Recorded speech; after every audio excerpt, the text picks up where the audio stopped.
around the time that the economy crashed, I also was living out of the country. And I found out that all my employees were like stealing from me. So then what happened is I found out about it. And so they all left and I was left with no one. I eventually was like, what is it about jewelry? And I realized that jewelry just really makes people happy. I've always liked sparking joy for people. Like to see people that I did something that makes people so happy means a lot to me. And it like is a driving force for my career. You know, like annual income, I hit like almost $1 million. I don't want to talk about that a little bit, honestly. That's so, man. It's kind of an interesting story.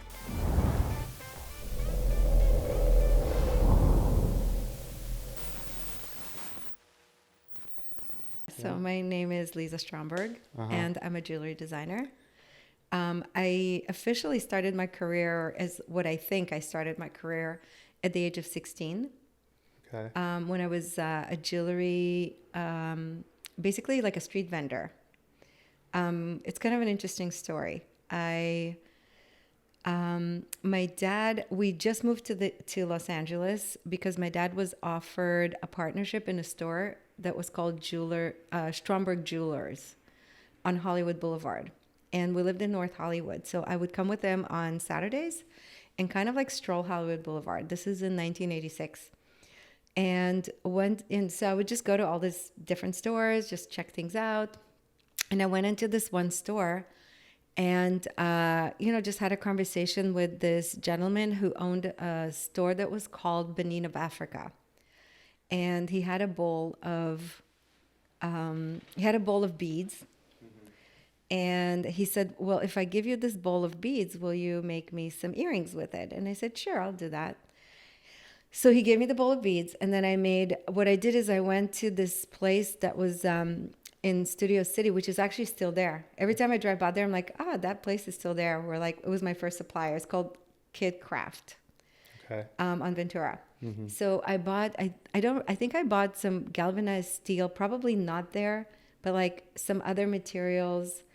And then I used my dad's set of pliers and I think I made like 10 pairs of earrings. Okay.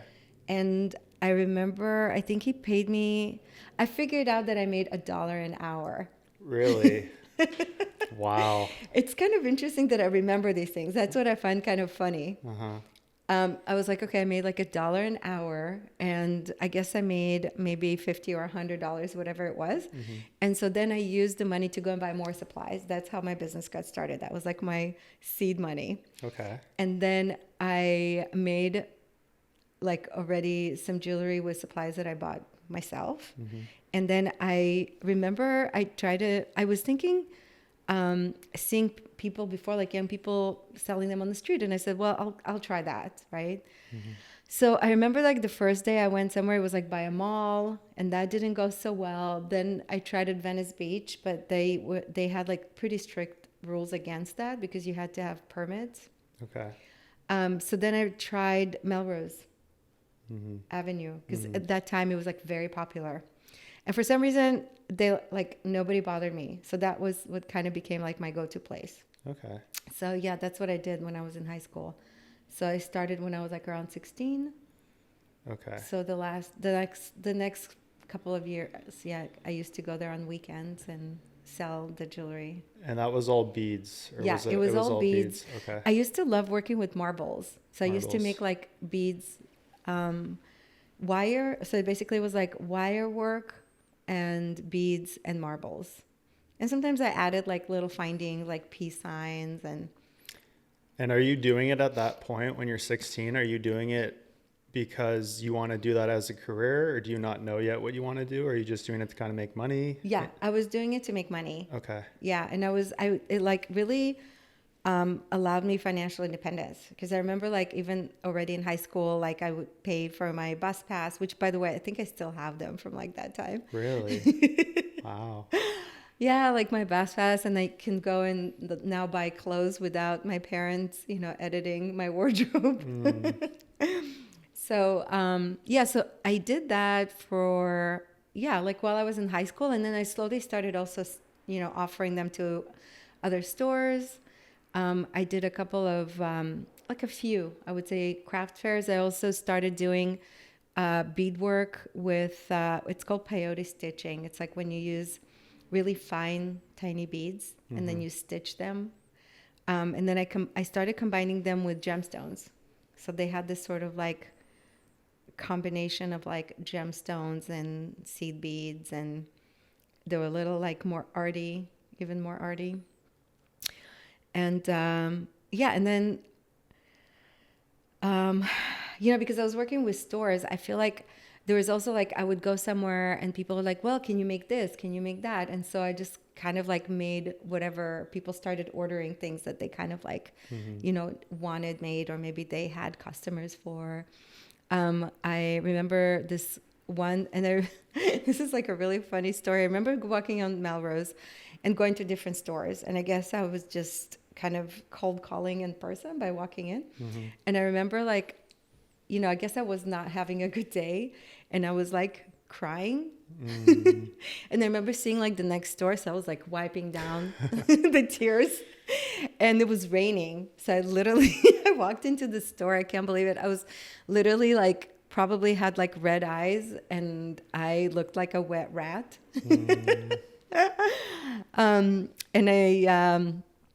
And I walked into the store. This woman, her name is Margie Kent. She's a clothing designer. She still designs clothing. Okay. And she offered me to do custom orders for different clients. So for quite a few years, she was like a regular client. She would come in. We would talk, like she would show me the inspiration of the clothing. I remember like one time I made these earrings for Stevie Nicks, like 4 pairs of these like very, very long beaded earrings. And it was like she worked with a lot of like famous, actors, musicians. It was all like special occasion. And I did a lot of custom orders for her for a long time too. So listening to you talk about this, was it difficult getting all these connections with people and getting people like going into the stores and getting them to carry your stuff or do custom orders? Or was it kind of like you had such a unique thing that you were doing at the time that they were all interested? Like talk a little bit about that. Was that difficult, or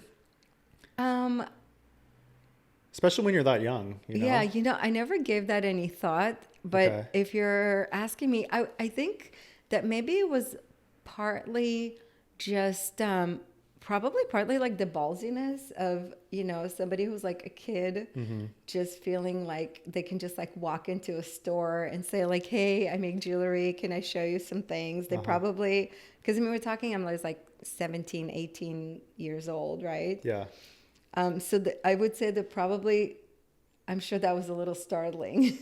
Okay. But I do feel like I've always created things that were interesting, and I feel like I always offered good value, because even before I started approaching stores, when I was selling on the street, I remember consistently where I would sell maybe average like 10 pairs per day, anytime I sold on the street. So that, and I did that like every weekend. So that means that there was enough critical mass of people who liked my work, not because they knew me or because they had any feelings towards me, but they liked my work. Okay. So then with that, are you aware of trends and what's popular at the time and you're trying to do something different, or are you just doing what you like and what you kind of gravitated towards? I did do just things that I liked and I gravitated towards. So I do feel like often, when I would come in with my work, people would say, maybe they saw the quality of the work and they said, okay, well, can you also make this, or can you also make that? And I was always like pretty open, so I would make it. I was always like very crafty. So, so if people asked me if I could make something else, then I was pretty open to doing that. I don't think I've ever was like, no, I make this, so you either buy that or you just don't buy anything. Okay.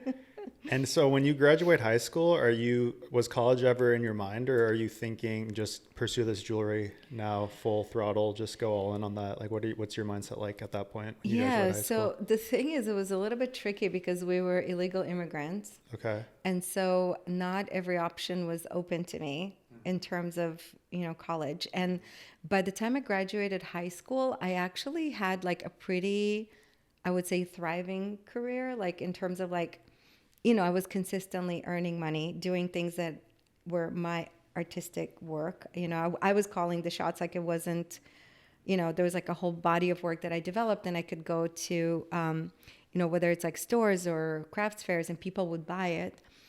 So I think for a while, what I did is I tried to explore an option of combining business backgrounds. I thought, okay, well, I need art skills and business. However, we're talking about in 1988, right? And I was an illegal immigrant with not much parenting involved. So I don't think I knew. I mean, I attempted navigating the whole college situation. Probably not very successfully. So one of the things I looked into was jewelry. And at the time there was it's a school that still is, the top school, GIA.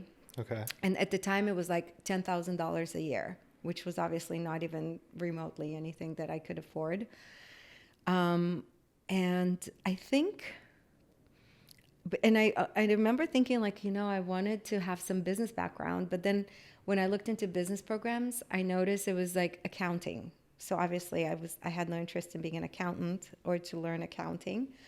I remember one time, for example, looking into UCLA for art or for design. And they, at the time, I remember they had either graphic design or product design. So I think I just didn't really find an option that was, something that I thought really made sense. So for a few months, I decided, like, just pause on trying to figure out higher education. And then I was just, working.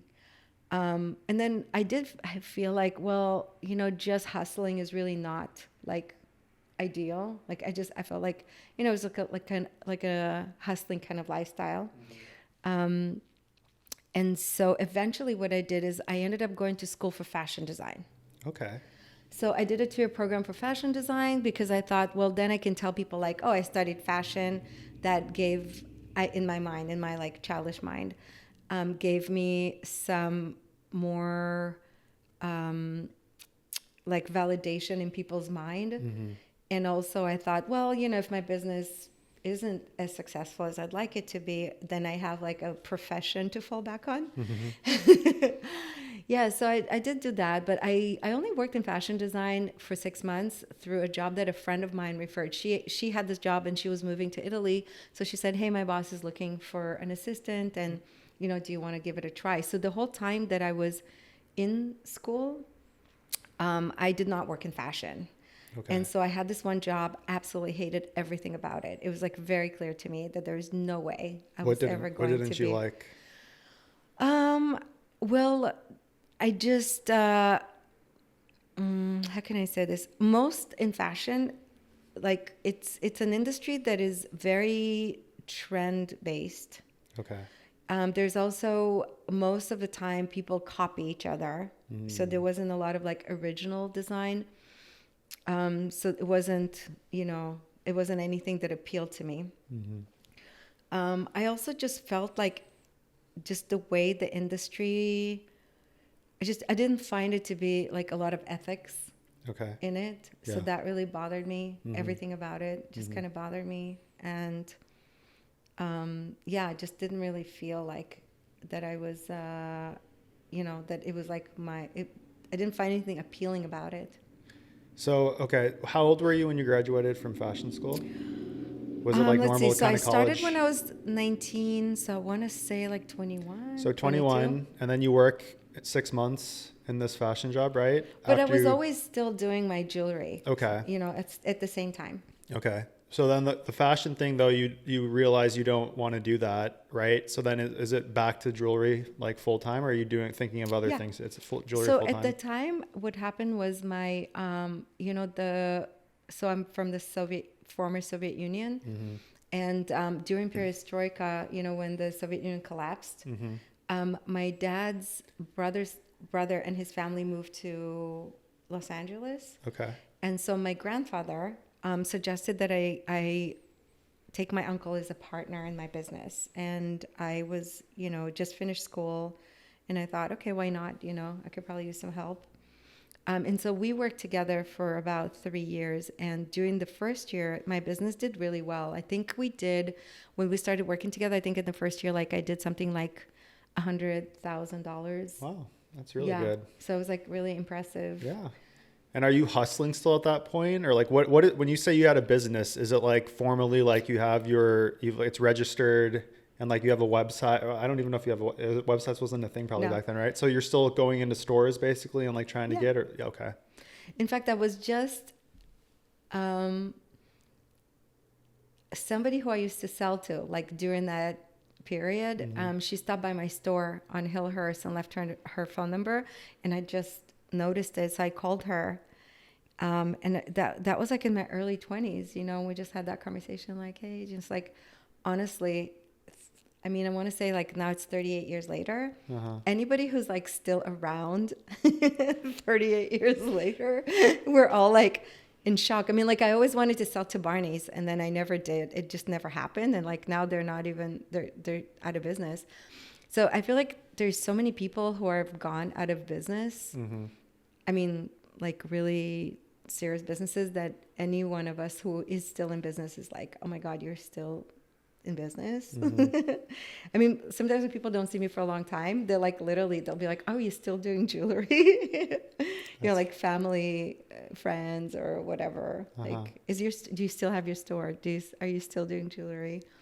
You know, I don't think anybody takes it for granted that you can, you know, keep things going for long. So you said you did 100,000 your first year. So you're doing well. So what's kind of your thought process at that point? Because you're in your early 20s, right? Are you trying to just scale bigger? Are you thinking of opening up the like brick and mortar store? Like, is the internet coming? You're kind of thinking about that. Like, what's kind of going through your mind, like as next steps? Because if you're doing successful, if you're successful at it, right? Are you just kind of you're going to keep doing your thing, or are there bigger plans kind of in your head at that point? Well, during that time, it was very common to work with sales reps in the showrooms. So that's usually what you would do. If you had like a collection and it was retailing, then your next step would be to work with showrooms, which is what I did. I would find sales reps, showrooms, and I would give them sets of my samples, and they would then have clients for me. Like I had one rep that was like in Seattle area, one in Texas, and that's basically, you know, how at that time, how a lot of smaller manufacturers and brands worked, and bigger ones too. And are you still doing kind of what they want, or you're doing what you want at this point and they're just buying? Yeah, basically at that point I was like doing a collection. Your own collections. Okay. And are you expanding out into different types of jewelry at that point? Or are you still doing like with the beads and the marble and all that? No, I wasn't doing marbles then. Okay. It was more like I was using findings, but it was still doing costume jewelry. Okay. So like for the first, you know, I would say 10 years of my career, probably at least, I did costume jewelry. Okay. And then I had like a major accident where I was going on a long vacation. And so I had my team create an entire box of jewelry that I then took to gold plate. I mean, not to gold plate, but to plate. Okay. Right? And then the plating company ruined an entire box of jewelry. Really? Yes. I mean, it was something that was wrong with their machine and they ruined it. And I was like, that's it. I'm not plating ever again. So then I moved into working in sterling silver. Sorry, can you, for like anyone listening and for me too, what is plating? What is that? Plating is that like when you so basically I used to use a lot of brass parts. Okay. And then you take them to a plater and they would cover it with metal, like. So like gold, for example, is that? You could do gold, or you could do, like I used to do more like a brushed nickel and a brushed bronze, because a lot of the look I was going for at the time was like vintage kind of. Okay. Yeah. And then throughout that period, let's say that first 10 years, are you still, because on your bio it says you've kind of mentioned this already, you're not really into the trends, or like you don't want to be a part of that. You want to do, like you kind of said, like timeless, classic, right? More like that. So are you still doing what you enjoy basically, or are you? I mean, I basically always like relied on my aesthetics. Okay. And I can't say that I guess like I've had a lot of feedback that people just think I have like good taste, you know, Uh-huh. like when I put things together in a way and then it just looks appealing, you know, Okay. like if we just, you know, make it like very basic, you know, Uh-huh. in terms of, you know, like it's just like I've always been able to create things. I even remember one time my dad's friend came who was like a very accomplished sculptor, Mm-hmm. and at that time I was doing like beadwork, and I would do all these color combinations, and I've never like looked into like, oh, what a popular color combination. I was just like, my process has always been to just take materials and then just to play with them, Okay. and then just kind of like use my judgment or my aesthetic Uh-huh. to, you know, to come up with a design. And I remember he said, like, you have such a good, you know, way to combine colors, like in a way that was like very unexpected, you Mm-hmm. know? And then how do So I you, like never studied these things, you know, I so never that's what I studied wanted to ask is like how did, what's a color, you know, how do you use color? How do you combine color? How do you contrast colors? How do you use colors for design? I just always, I mean, I usually, I kind of make a joke and I say that my career, I like skate by my talent and my people skills. okay. But okay, so what's the process then of like developing that skill set for jewelry design? Is it, because you just said you didn't really you didn't go to school for it, you didn't really, are you learning from someone along the way of like the different kind of things you need to learn, or are you, um, yeah, like I guess what's the process of like putting together a piece of jewelry? Like when you're starting out with the necklaces, like you said, right? It's obviously there's the taste aspect, what you just said, right? Which you thrive in. And that's probably like looking at colors and picking different materials. But as far as like putting the stuff together, was that hard to learn for you, or was that kind of just something that also came naturally to you? I think that when you're a jewelry designer, like this is the interesting part about jewelry, you have a lot of mechanics, right? And then Uh-huh. you have aesthetics. So in a way, when you're a jewelry designer, and I'm Uh-huh. sure this is true for any product designers, is that you have kind of like the engineering mind Okay. that creates how is it going to function. Okay. And at the same time, you have the aesthetic side. So are you doing both of those things, or you're doing both of those things? And then what did the engineering part of that come easy to you as well, or did that was also easy? Okay. Okay. Like even when I eventually moved into fine jewelry, Mm-hmm. like for example, I'll just give you one example. Like I Mm-hmm. don't like prongs. Prongs are these like little skinny things that like hold down stones. Okay. And I just hate them. Uh-huh. So I don't like the way they look. I feel like they look cheap and cheesy and I just hate them. So I've like so many of the things I designed to set stones have been based on the fact that I hate prongs. And prongs are probably, you know, like such a mainstream, you know, thing. Everybody uses prongs, right? Mm-hmm. So sometimes I would just like look at a stone and I'm like, okay, how can I avoid prongs? And I would just start thinking about like, I can do it like this, I can do it like that. And then I would just like make things up. Or like, for example, like under the stone when you want to have light shining under a diamond, right? Mm-hmm. So instead of kind of using the traditional ways that's done, Mm-hmm. I would just come up with like little shapes to to insert into the area under the stones.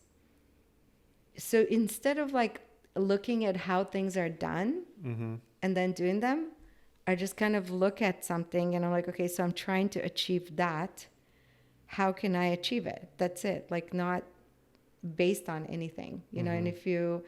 And it's really not that surprising because if you think about it, everything that we as humans have invented, somebody thought of something that never existed and had to achieve it, right? So, Yeah. you know, like jewelry isn't brain surgery too. Okay.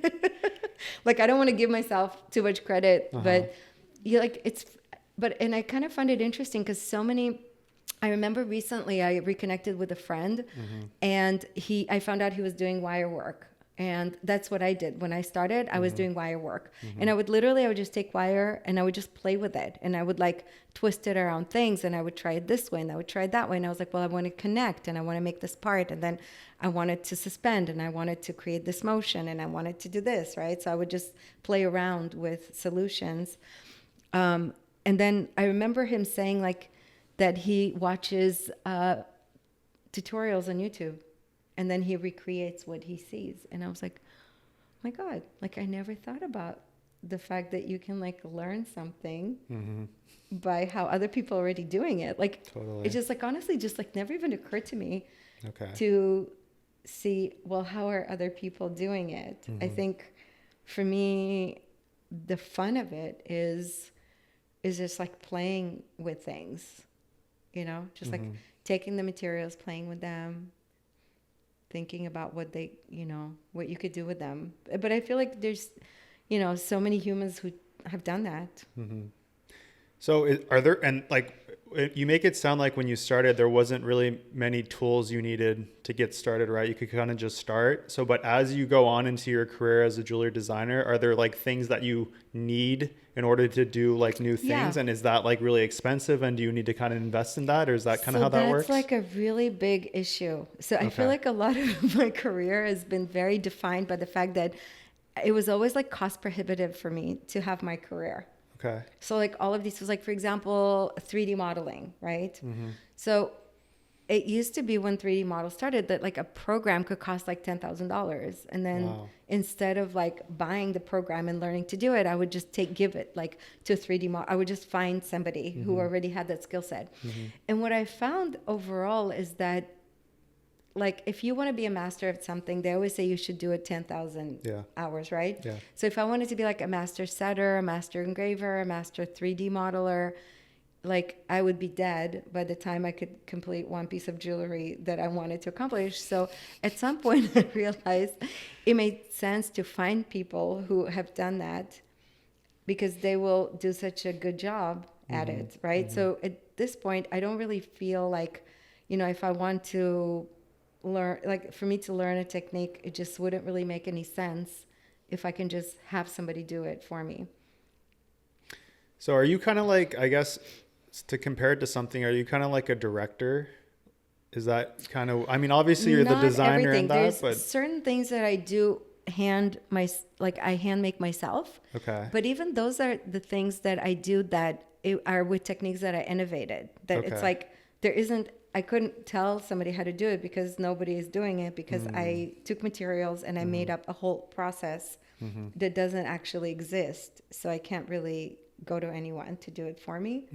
But things that are basic, you know, like setting a stone, I can, and I prefer to give it to a setter because then I know that they'll do a really good job. This is what they're good at. And so depending on what the design is, because I do a lot of custom work, right? So a lot of custom work, you know, there's like different techniques, right? And I find that like in jewelry, they've always also like encouraged me and other designers, like pick a look and then stick to it. Don't change your look because that's what you become known for. But I find that that's really boring, you know, because like for a long time, I was mainly marketing something that I did that I created this like hand sculpted, you know, technique. And I still have a lot of like a huge body of work with that. And people still find me for it and they buy it and they love it. And, you know, I've been doing it for 20 years. But along the line, you know, 3D modeling came along and I started doing projects with people using 3D model, right? So then I had an idea for a collection that was more like it was based on creating the settings through 3D modeling. So now I have a collection like that too. So, and I feel like because it's the things I designed that are timeless, I just don't think it doesn't go out of style. Like there was a store, it was a really funny story. I just found a store that I think considers itself like very trendy, geared towards young people. And I send them a bunch of stuff. This, by the way, happened to me also with like stores that were very like known for being like ahead of the trend, that I would show them something. They're like, oh, this is like so progressive or, you know, so like advanced or whatever you call it. And I was like, this is like from like 2 years ago, you know? So they picked some things that I've had for 20 years. Wow. And they sold almost everything. And I know that their demographic is really young. So I was telling someone like, I'm so surprised like that young people are buying things that I designed like from 20 years ago. And they find it really like, you know, like relevant. Yeah. I want to get back to the so like as far as the having a physical store, can you kind of walk us through like the thought process there? Like how far into your career as a jewelry designer do you decide, okay, now it's time to get a physical store, and like what did that look like? Kind of. Yeah, so I think that the reason I wanted to open a store is because, like, you have to remember, I remember one time, this is like before I went back to college too. I remember when I graduated high school and I was traveling sometimes to sell my jewelry to like San Francisco, to different areas. And I remember one time going to like a concert somewhere, and it was like in a college, and it was like full of young people. And I was like, oh my God, like I never see young people. Like I never see my peers. Like literally, I felt like as a teenager already, I like fell off the wagon of being around my peers. Just like poof. And I think at some point I realized I only see like my vendors, my clients, and my employees. And it felt a little socially, because I'm a very social person, so I felt like a little social deserty. Because I used to also work a lot. I've always worked like a lot, like an unreasonable chunk of my time. And so I thought, if I open the store, it would be so cool, because then I would like meet like my neighbors, the neighborhood I lived in. So I lived in Los Feliz. So I think a lot of my motivation was to sort of like connect with people. That was the main reason I did that. And, we did all the production in the back, and then the front we kind of opened to the public. So people, came in, and I did get to know a lot of my neighbors, and a lot of them are still like shopping with me. I think I did go through some like, sort of like, oh my God, I'm spending like my entire life in this like one. I remember when it was my daughter's 18th birthday, and I got pregnant like right after I opened the store. I was 30. Okay. And I found out I was pregnant within like 2 months into of opening the store. And when she turned 18, I was like, I am spending my entire life in this store. And I think that at some point it really started bothering me. Okay. Like, I think that I'm a very curious person. And at some point I also gave up doing the wholesale because at some point, so after working with showrooms, I started doing trade shows. Okay. And I used to sell to like hundreds of stores all over the country. And at some point after 2008, where a lot of the specialty stores really started struggling financially, it just became financially not viable. And so I kind of pivoted into, and it kind of came hand in hand. Like I sort of like fell into doing custom engagement wedding rings that were non-traditional. And then Yelp kind of came about, and then people started reviewing me. I started getting more people for that. And I really loved it. Like I loved the intimacy of creating things that were like really meaningful to people. And it felt a lot more meaningful to me as like suited me as a person than what I was doing before, which was like create collections and sell to a lot of stores. Because ultimately, no matter how much they loved my work, they had to make like businessy decisions and what will sell, right? So that often determined like what they bought, what they didn't buy. So I think that then as, the specialty store was struggling and I, created this new niche for myself, I eventually said, you know what, I'm going to give up the wholesale, because I also was spending again, like so much time traveling and not seeing my daughter that I felt like, I want to like basically, reel in my career until she goes to college so I can actually have some time to like spend with her. So the store kind of like, had a little bit like, the first, I would say 7-8 years, it was mostly just like a workshop and the store being very afterthought. And then after like, I would say 2010, it became like my main focus. 2010. Okay. Yeah. And then like at some point I felt like, just that felt a little bit like it wasn't like stimulating enough. Okay. And it was like, sort of just felt a little like, okay, I'm doing a lot of the same, So when you opened the store, was it a big risk at the time for you? Were you so like established that it was like kinda... at that point, like I already had another store that I opened a year before that was doing really well. So I felt pretty confident to open the second store. Okay.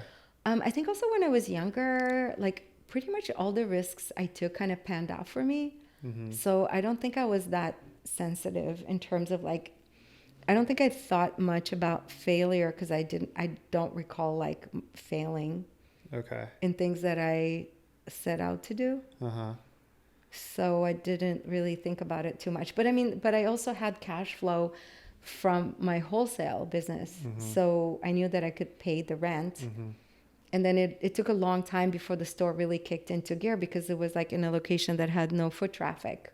And it took time for people, you know, to like discover me, to start shopping. The store was really not much of an income for at least the first like 1 or 2 years. Okay. So you're losing money until like 2 years into it? Or I wouldn't say I was breaking losing even, money kinda? because, I mean, I was running my wholesale out of it. I mean, But at I some mean, point I had like 10 okay. people Okay. sitting in the back of the store. Uh-huh. And at some point, I think and I also had like 3 stores at some point and wholesale. And I think my biggest, you know, like annual income, I hit like almost $1 million. Wow. So I was not losing money, but it wasn't, you know, it wasn't like my main income. Okay. And what's the role the internet plays at that like 7 and 8 year mark where you first opened the store? Is the internet a thing at all yet? Or are you like, is everything... Well, I had a website. You I'd did have a always like have a website. website. Yeah. But I don't think it was like much that we expected to sell on the internet during that Okay. time. I think so. Okay. This is like before Amazon hostile takeover of the world. Of course, like eventually people shopping online did start playing into, you know, what was going on with my business. But that's probably, I want to say a bit later. Although I have to say that, of course, it does absolutely take a toll on my business for people to shop retail. But I also feel like what I do is like special enough where people still are looking. There's still certain people who are looking for things that are special. And then I guess I'm not saying that what people buy online isn't. I'm sure that there's people who do things that are very special that they also sell them online. But there's like enough people who are looking for whatever it is that I'm doing. So it doesn't sound like the store was really a business decision. Is that fair? Like you said initially, it was like to connect with more people and to like see people, right? And like get to know people. And then then you kind of like the first 7 and 8 years when specialty stores weren't doing so well, it's kind of like you transitioned it into kind of different ways that you needed, right? Whether it was like using it as a showroom for people or using it as a workshop. And then you said within, I think like 10 years in, then you started to focus on it more, right? But it doesn't sound like it was ever really, I mean, obviously it's probably a business decision, right? But it seems like your motivations for doing it weren't just like business. Would you say that's fair? Yeah. Yeah. Okay. That's really interesting. Okay. And then I guess okay, let's talk about like, when does the internet start to affect the business? Because you mentioned Amazon, right? Is that, I mean, how far after, let's say, the first 10 years of you having your store does like the internet kind of take off? And then like, how does that change the way you do or run your business?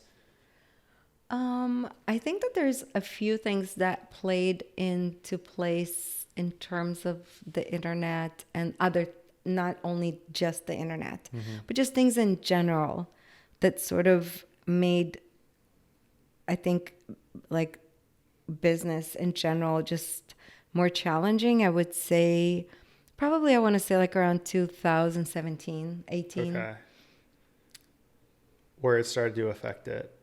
So before that, I mean, is there what sticks out to you, I guess, in, let's say, that period of like the first 10 years of opening the store to like the internet, like the time in between that? Is there anything that sticks out? Like, were there hard times, or was everything kind of just like you're slowly growing the business? Was there like a year where it like really took off? Is there like new jewelry you're offering, new designs? Like what's something that sticks out to you? Anything? No, it's all a blur. It's all a blur. Because you said that it didn't, like, you never really failed at anything, right? You've always kind of been successful at what you've done. So is there anything, I guess, that sticks out that was really challenging as far as the business side of it? You know, like that was when hard 2008 when the Okay. economy collapsed. Yeah. That was absolutely hideous. Okay. I mean, it was hideous for other people, not just for me. Mm-hmm. I mean, I would say consistently what I find the most sort of challenging thing about my career Mm-hmm. is that I'm always like quite diligent. You know, well, firstly, I have tons of ideas and I'm super motivated to make them happen. I do hold myself to, you know, a standard in terms of like the quality of the work, the uniqueness of the work. I don't think I'm like a person who cuts myself a lot of slack or makes excuses. And so what I find really, you know, just annoying is how much of of my career has been defined by external things that have like nothing to do with how much effort I'm putting into things. So like, for example, I wanted to kind of relaunch my wholesale when my daughter went to college. So with that in mind, I created a collection, I created samples, I redid my website. So I did everything I need to make that happen. And then I found out that the specialty industry has really suffered a lot. And now they expect that suppliers would give them things on consignment, which means I would have to make things, pay for them, and then have them sit in the stores indefinitely until they pay for it, which I had no intention of doing because I also know people don't feel very, you know, very committed to paying you. So, which has always been consistently an issue while I was doing wholesale. So basically, like one of the things that I've always disliked about doing wholesale is that because at some point you feel like you're a collection agency. You're like, you know, you're always have the issue of like collecting what people owe you, which is always, you know, is very stressful because you don't want to lose those relationships. You worked hard to earn them, but you know, people like if you're a smaller company and you're not one of their huge suppliers, you're always sort of deprioritized in terms of payment. So that was always an issue. And then, you know, there's a lot of things that are like the strike, for example, last year. I mean, like the pandemic, you know, when we had a shutdown and my landlady decided that she wanted us to pay full rent during the shutdown. And, you know, there's just like so many things. But it was really interesting because I remember when the pandemic happened, I was like, well, I survived 2008. So I already like developed the skills of like how to survive. And I did survive, you know, but then it was like, okay, so we started just bouncing back and things started getting back. It felt like back to normal.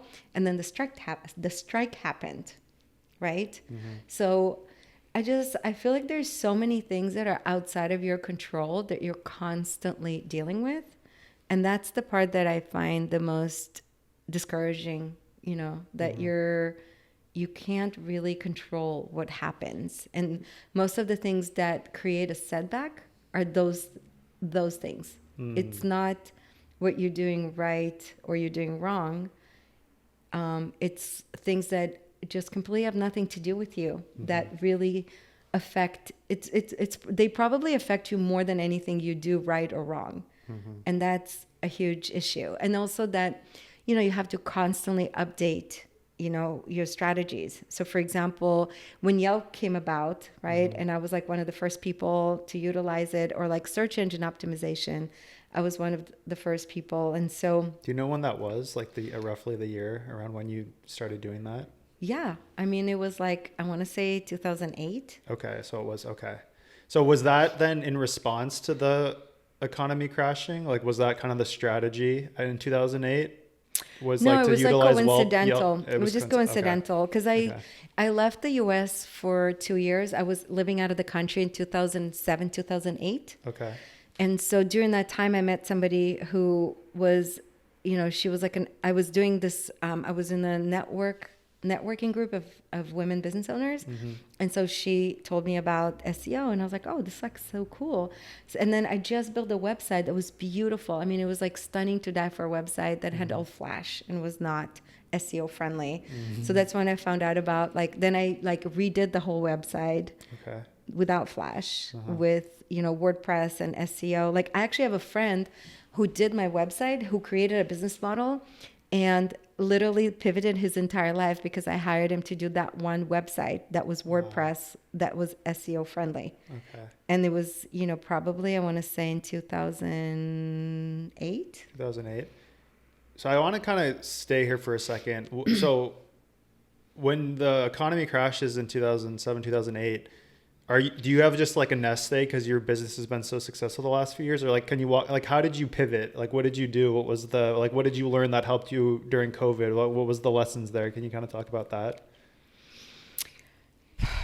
What I've learned, and it's something is that I consider a bad thing, is that I'm really good under crisis. I think that my mind, I naturally have a mind of a hacker.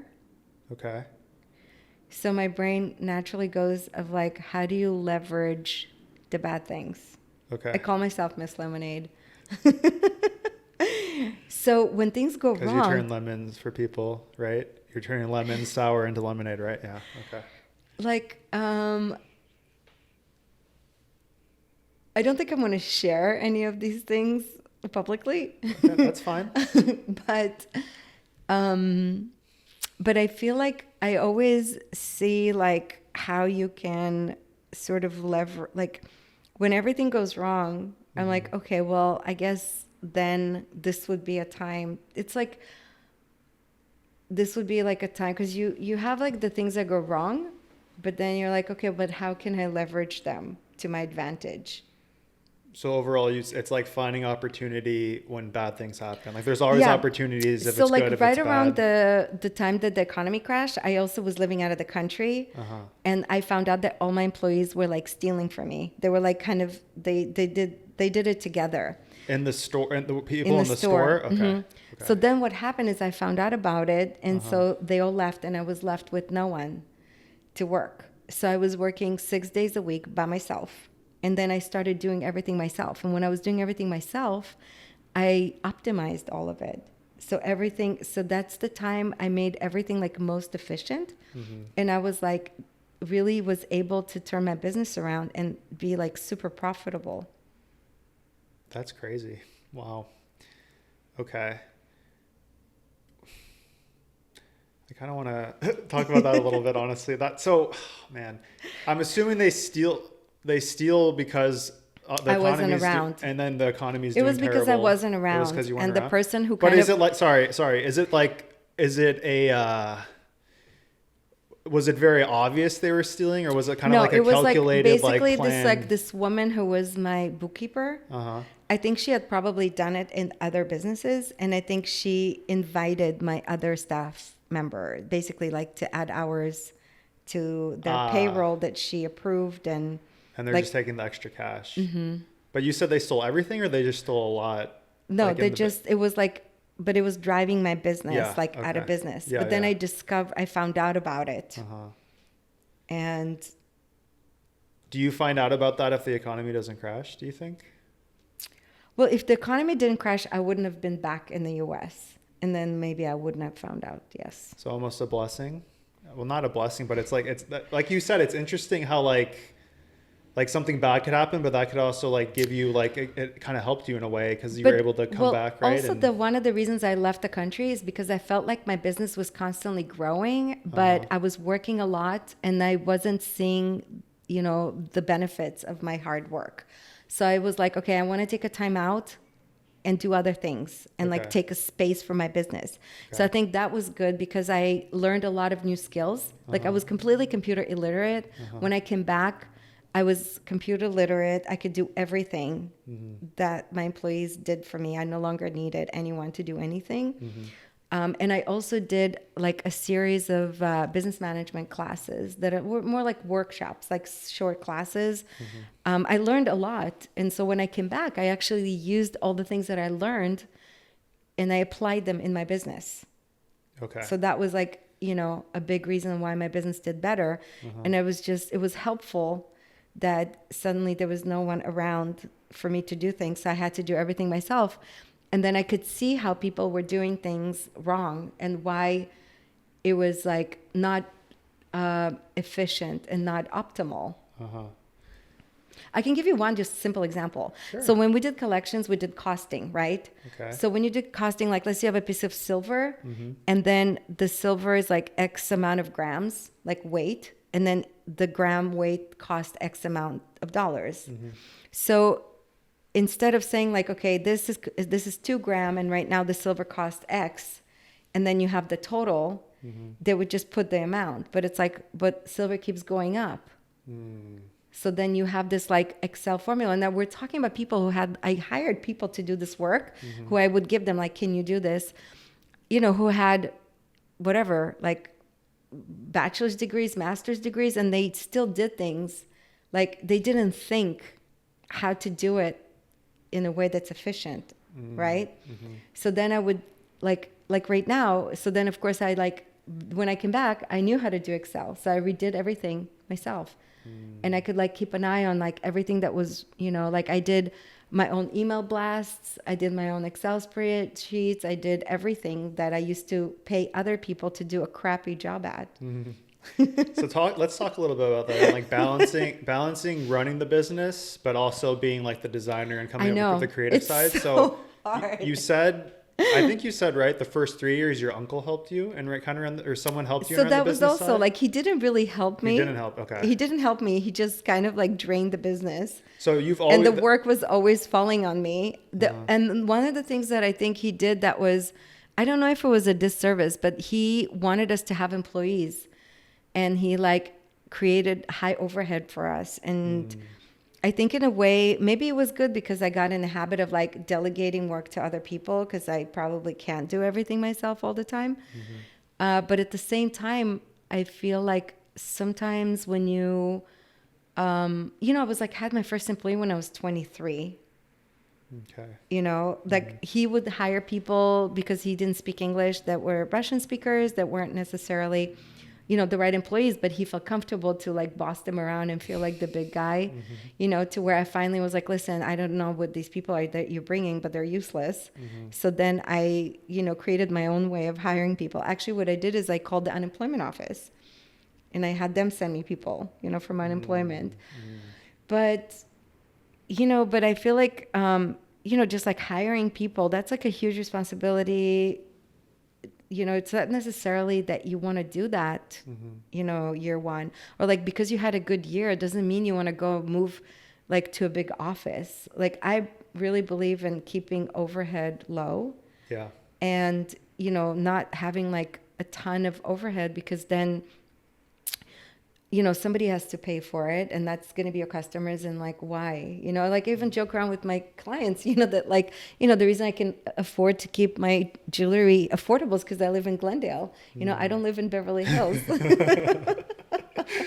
That's funny.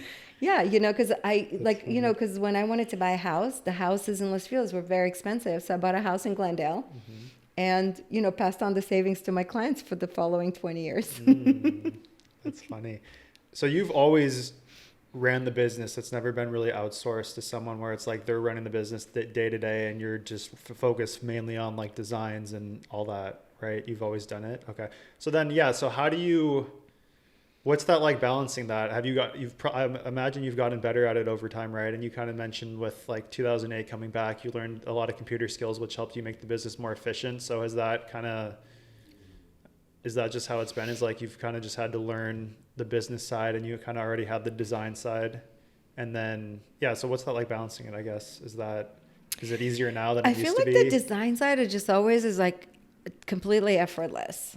So that never suffers really? No, because I always like, I even have to be like, okay, I have to almost like cut myself off in terms of like design, because it's like I will just have endless amounts of ideas. And I was telling somebody recently, like, if I created everything that I think of, I would be homeless, because the amount of money that it takes, Yeah.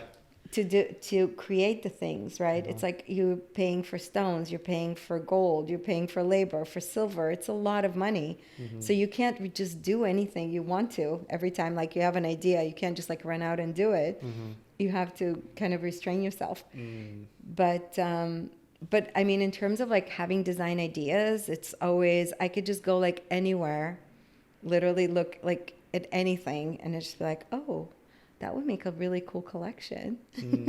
So, and you said, because you don't want to be trendy, are you not paying attention to trends at all? And is that freeing for you then? Because you can just, like you said, you just come up with the ideas and you do what you want, right? I literally have like no idea what's on trend.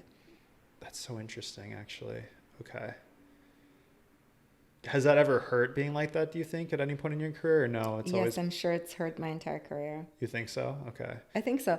But then, like the people who come and buy my jewelry, I think they're like so cool, because they don't want to be conformist. So basically, like, I feel like I'm a nonconformist, and I feel like my customers are nonconformist, and I feel like my views on society is that basically we're brainwashed to be, some kind of like androids to serve, like the machine of the powerful people, right? So their interest is not be like, oh, like explore who you are, do what's best for you. They're just like, they basically want us to generate tax money and then die, And the earlier we die, the better, because then we don't even like, then the insurance companies save all the money that we paid into, and what do you call it? And then like companies brainwash, like say women to feel bad about themselves so they can sell them like makeup and, things like that. So I feel like I don't want to feed into that. I don't want to I don't want to make like more garbage just so that, like I would feel no value, like my life doesn't have any value if I made things that are like more crap that everybody else makes to sell, to just feed into the consumerism monster. Yeah, so like integrity and being true to yourself has always been really important, it sounds like, in your career, right? And that kind of is what like guides everything, right? Yeah, and I'm absolutely sure it hurt my career, my entire career. But then do I just like want to be like... Did you ever struggle with that though, where you were deciding between being more trendy and doing what's popular versus staying true to yourself? Or is that always just, it's been easy to stay true to yourself? It's been easy. Okay. It's not easy in terms, because I feel like I do pay the price for it. But at the same time, it's never been, I never thought like, oh, well, it's not like I can't do it. I can like, I mean, I have a store in a pretty decent location, and we have, like, I can fill up the whole store with cheap stuff that I'll sell because it's cheap, and then people will just buy it. So I have that option, I just like, I don't want to do that. I don't want to contribute to what I feel is like reduces the quality of earth. Like, I mean, I just wouldn't feel like, then I feel like my life is really meaningless. Okay.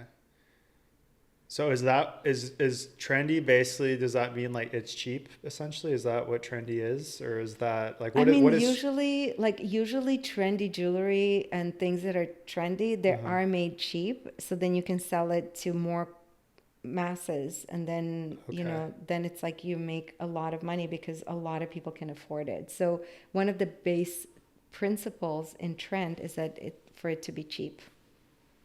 Okay. And then if it's cheap, it's What's usually cheap, not well made. What's cheap? Sorry, like price range. What would be considered cheap?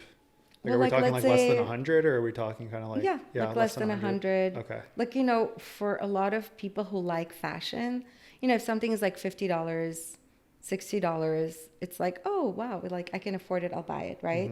But maybe it only costs $5 to produce. Maybe it's like total piece of garbage that has no value in it whatsoever. Like I was thinking recently about how many thousands of pieces of jewelry are in people's home right now that I made, right? And That's like cool. nobody is going to throw those pieces away. I mean, they might regift them, they might resell them on eBay, they might do, but nobody is going to pick up a piece of jewelry that I made and put it in the trash. Yeah, that's really interesting to think about, actually. And you know what I have to say? Even though financially, obviously, it has created a struggle financially, but then I think about like people who are like true geniuses, who are like way more geniuses than me and struggled way more than me. So I can't complain. I mean, hey, I put a kid through college, like whatever, maybe she got a scholarship, but still I had to, do whatever was needed. Like she felt like she was slumming it in a house in Glendale while she got a scholarship to a private fancy school in LA. But I'm just saying, like, I feel like, I've traveled to some degree. I've had more quality of life than other artists who were way more talented than me. and had way less quality of life. So I can't really consider myself, I can't, like, as my daughter would say, have a pity party. Yeah. Would you so when if I asked you, do you consider yourself like an entrepreneur and an artist? What comes first? Is it the artist? Is that what you say you resonate more with? Or would you say kind of both?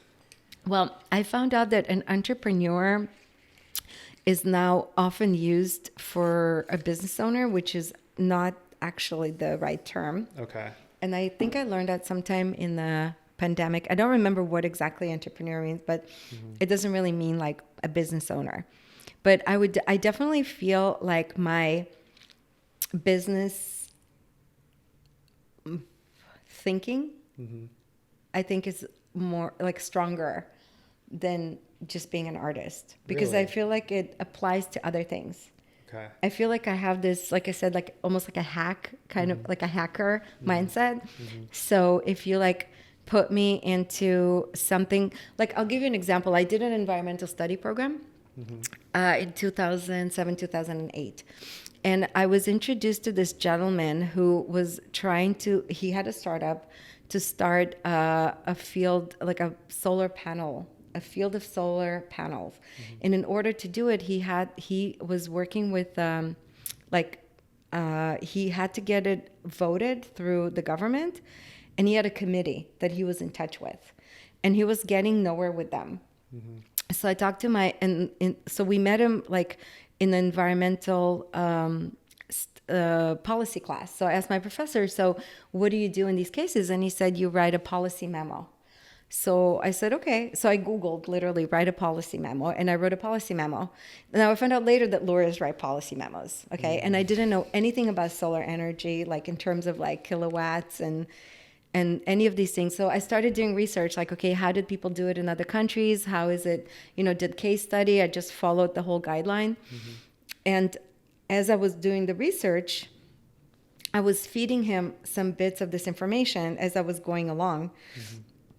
He even said that we needed to like call the electrical company and find out how much electricity they were buying from people who had like generators who were polluting, because we could at least take that money and, instead pay it to buy solar energy, right? And as I was like feeding him all this information, he was able to kind of more tackle the committee with some rationale and some proof, instead of just being like, well, it's the right thing to do, you should do it, because when I was involved in the whole environmental movement, I had a green store, and it was like my life was just all about like environmentalism. But instead of being like, well, it's the right thing to do, just be like, okay, let's look at like facts, case studies, solutions, right? And he was actually able to get it passed, and then he was able to get it the law was passed, and then he had his solar panel field, right?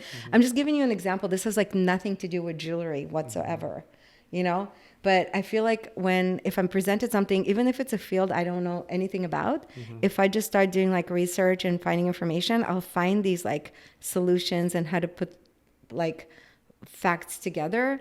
So if I'm being honest, like I do feel like I could have had a completely other career that would be in a completely different field. I don't feel like jewelry was necessarily like my calling, I think that the reason why I keep going back to jewelry and jewelry is something that suits my personality. I eventually was like, what is it about jewelry? And I realized that jewelry just really makes people happy.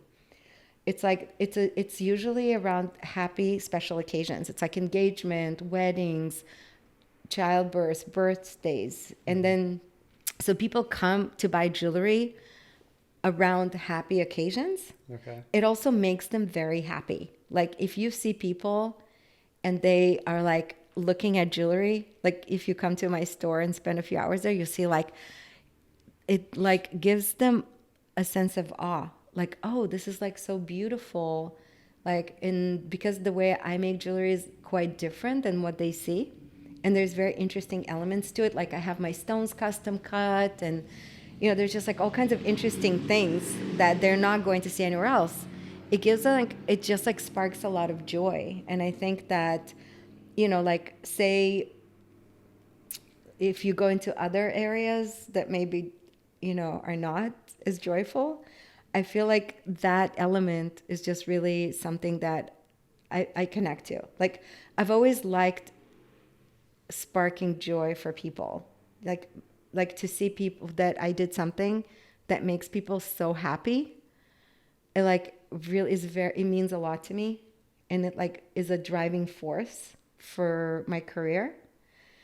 And so I think that's what jewelry had to offer me that kind of sucked me in.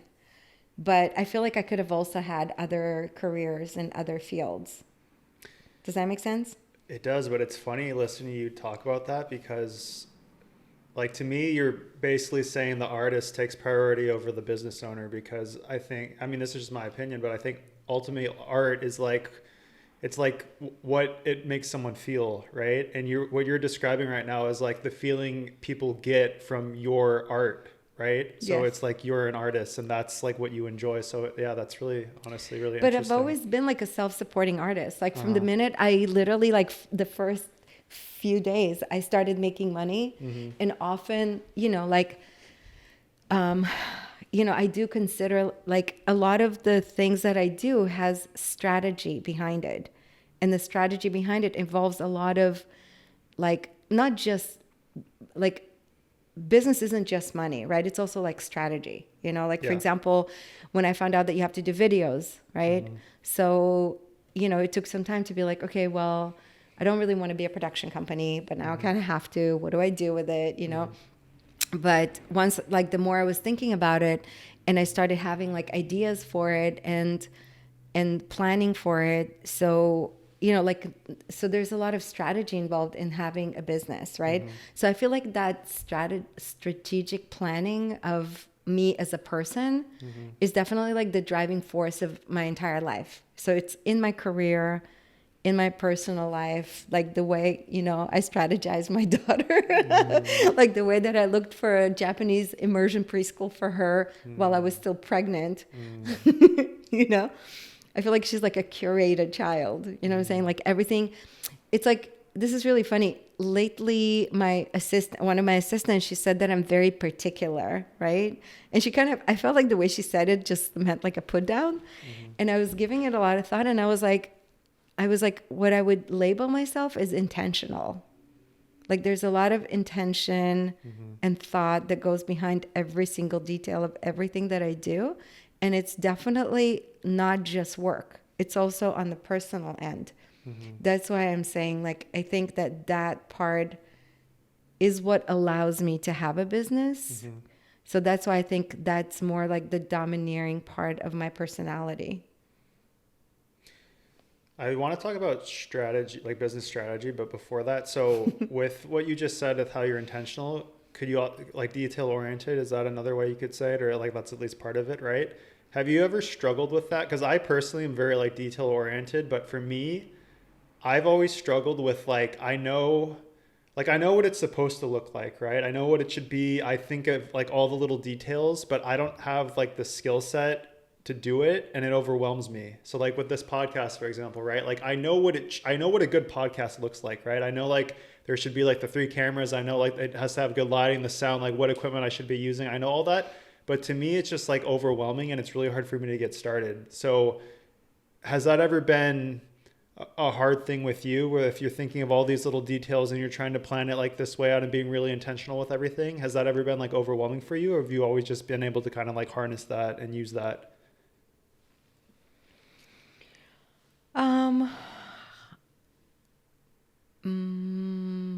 I don't know. I mean, I feel Like, do you overthink things? Yeah, but I feel like I'm always kind of like overwhelmed. Okay, but you're able to keep going. Was there ever a time where you couldn't, like you were kind of stuck?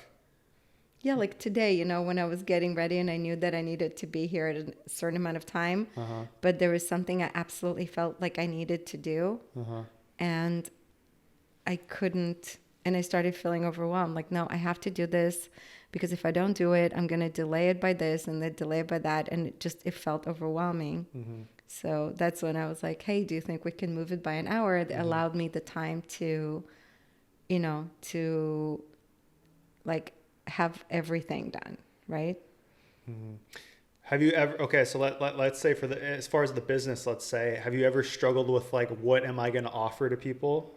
Like overthinking it in that aspect, like, should I do rings? Should I do necklaces? Should I do bracelets? Like, have you ever struggled with that? Or you've always kind of had an idea of what you want to offer? And then also having so many ideas, isn't that also kind of overwhelming? It's like, what do I choose? I feel like being myself is overwhelming. It's just like I'm overwhelmed most of the time and I'm always like, even when like, when I plan everything to a T and then like one person just drops the ball on something and then I get like so upset about it and I can like reel about it for days. And it's very overwhelming. It's like think about it. Like I have all these ideas that I feel pressed to execute. I have to find the right people. I have to orchestrate all these, steps. And then there's, inevitably one person who drops the ball on one thing. And then everything I did goes to pot. And it's so hard. Is there advice there though of like, how do you keep going, or how do you not get frozen? How do you not get paralyzed in like the thoughts? Maybe don't even think of it from the perspective of like having employees and like needing them to do certain jobs, but for yourself to keep moving. Is there anything you've learned, or you've always just kind of kept moving and you're able to deal with stress? I mean, I have a lot of things I put in place to deal with stress. I exercise. So like almost every day, basically to help. Like I have to exercise every day, maximum every other day. So basically, dealing with stress, I found mainly is pre-managing the stress.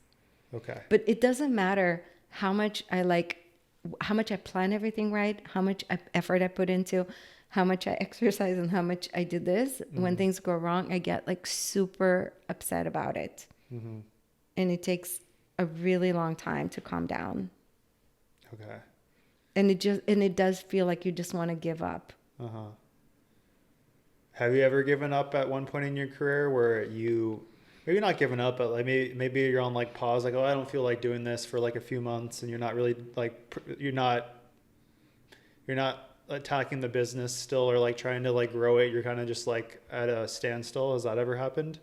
Or you've always kind of just been looking to go forward with your business? I mean, the problem is that I always have ideas of things that I want to do. And then once I have it, it's like nearly impossible not to do it. So you got to do it. Okay. So it's like, I have this like, it's almost like a compulsion to do it, and like putting it, like delaying it or putting it on hold it feels like almost painful. That's so interesting. Okay. That seems like a gift almost, right? Because people always feel like it on the surface. You think like, oh my God, it's like what everybody wishes they had, right? Is this drive that drives them to do all the things. I think it's also because we're in America, we kind of like worship accomplishment. And so everybody feels like accomplishing automatically is praised and worthy, and everybody wants to be that, but it's like, it's also hard not to live with this like compulsion to move things along and to move it along as fast as possible. And every day delay or anything that goes wrong that delays it feels painful. Like it's hard. It's also, it's not fun. Yeah. I would say it's like very rare there these days where I feel like I've done enough, where I genuinely can feel that I can like check out. Like even today, like there's no way I could sit here calmly if I didn't go to work today on my day off and did something that I didn't do, because I like, look, I made these rings and I have this idea. I'm going to like put all these different stones in there and create like new photography videos, right? They've been ready for a week. And every day I'm not doing them, it's like torture. It's like Chinese water torture, right?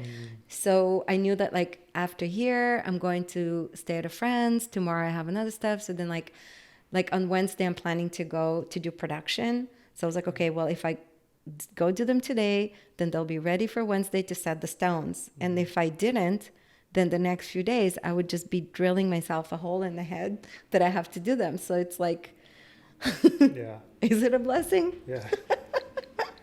I think with anything, right, there's like the good and If the you're like bad. constantly tormenting yourself, is that a blessing? No. It also, I guess it depends too what you prioritize, right? Because like you said, in the US at least, it's very accomplishment based and it's like work, work, work. And so I think if that's what you prioritize is like accomplishments and you're kind of like what you've done in your career, then it's probably a necessary thing to be like that, right? But then if you maybe you're from Europe or somewhere else where it's more like balance, that's probably something you don't necessarily want, you know, like the way you are.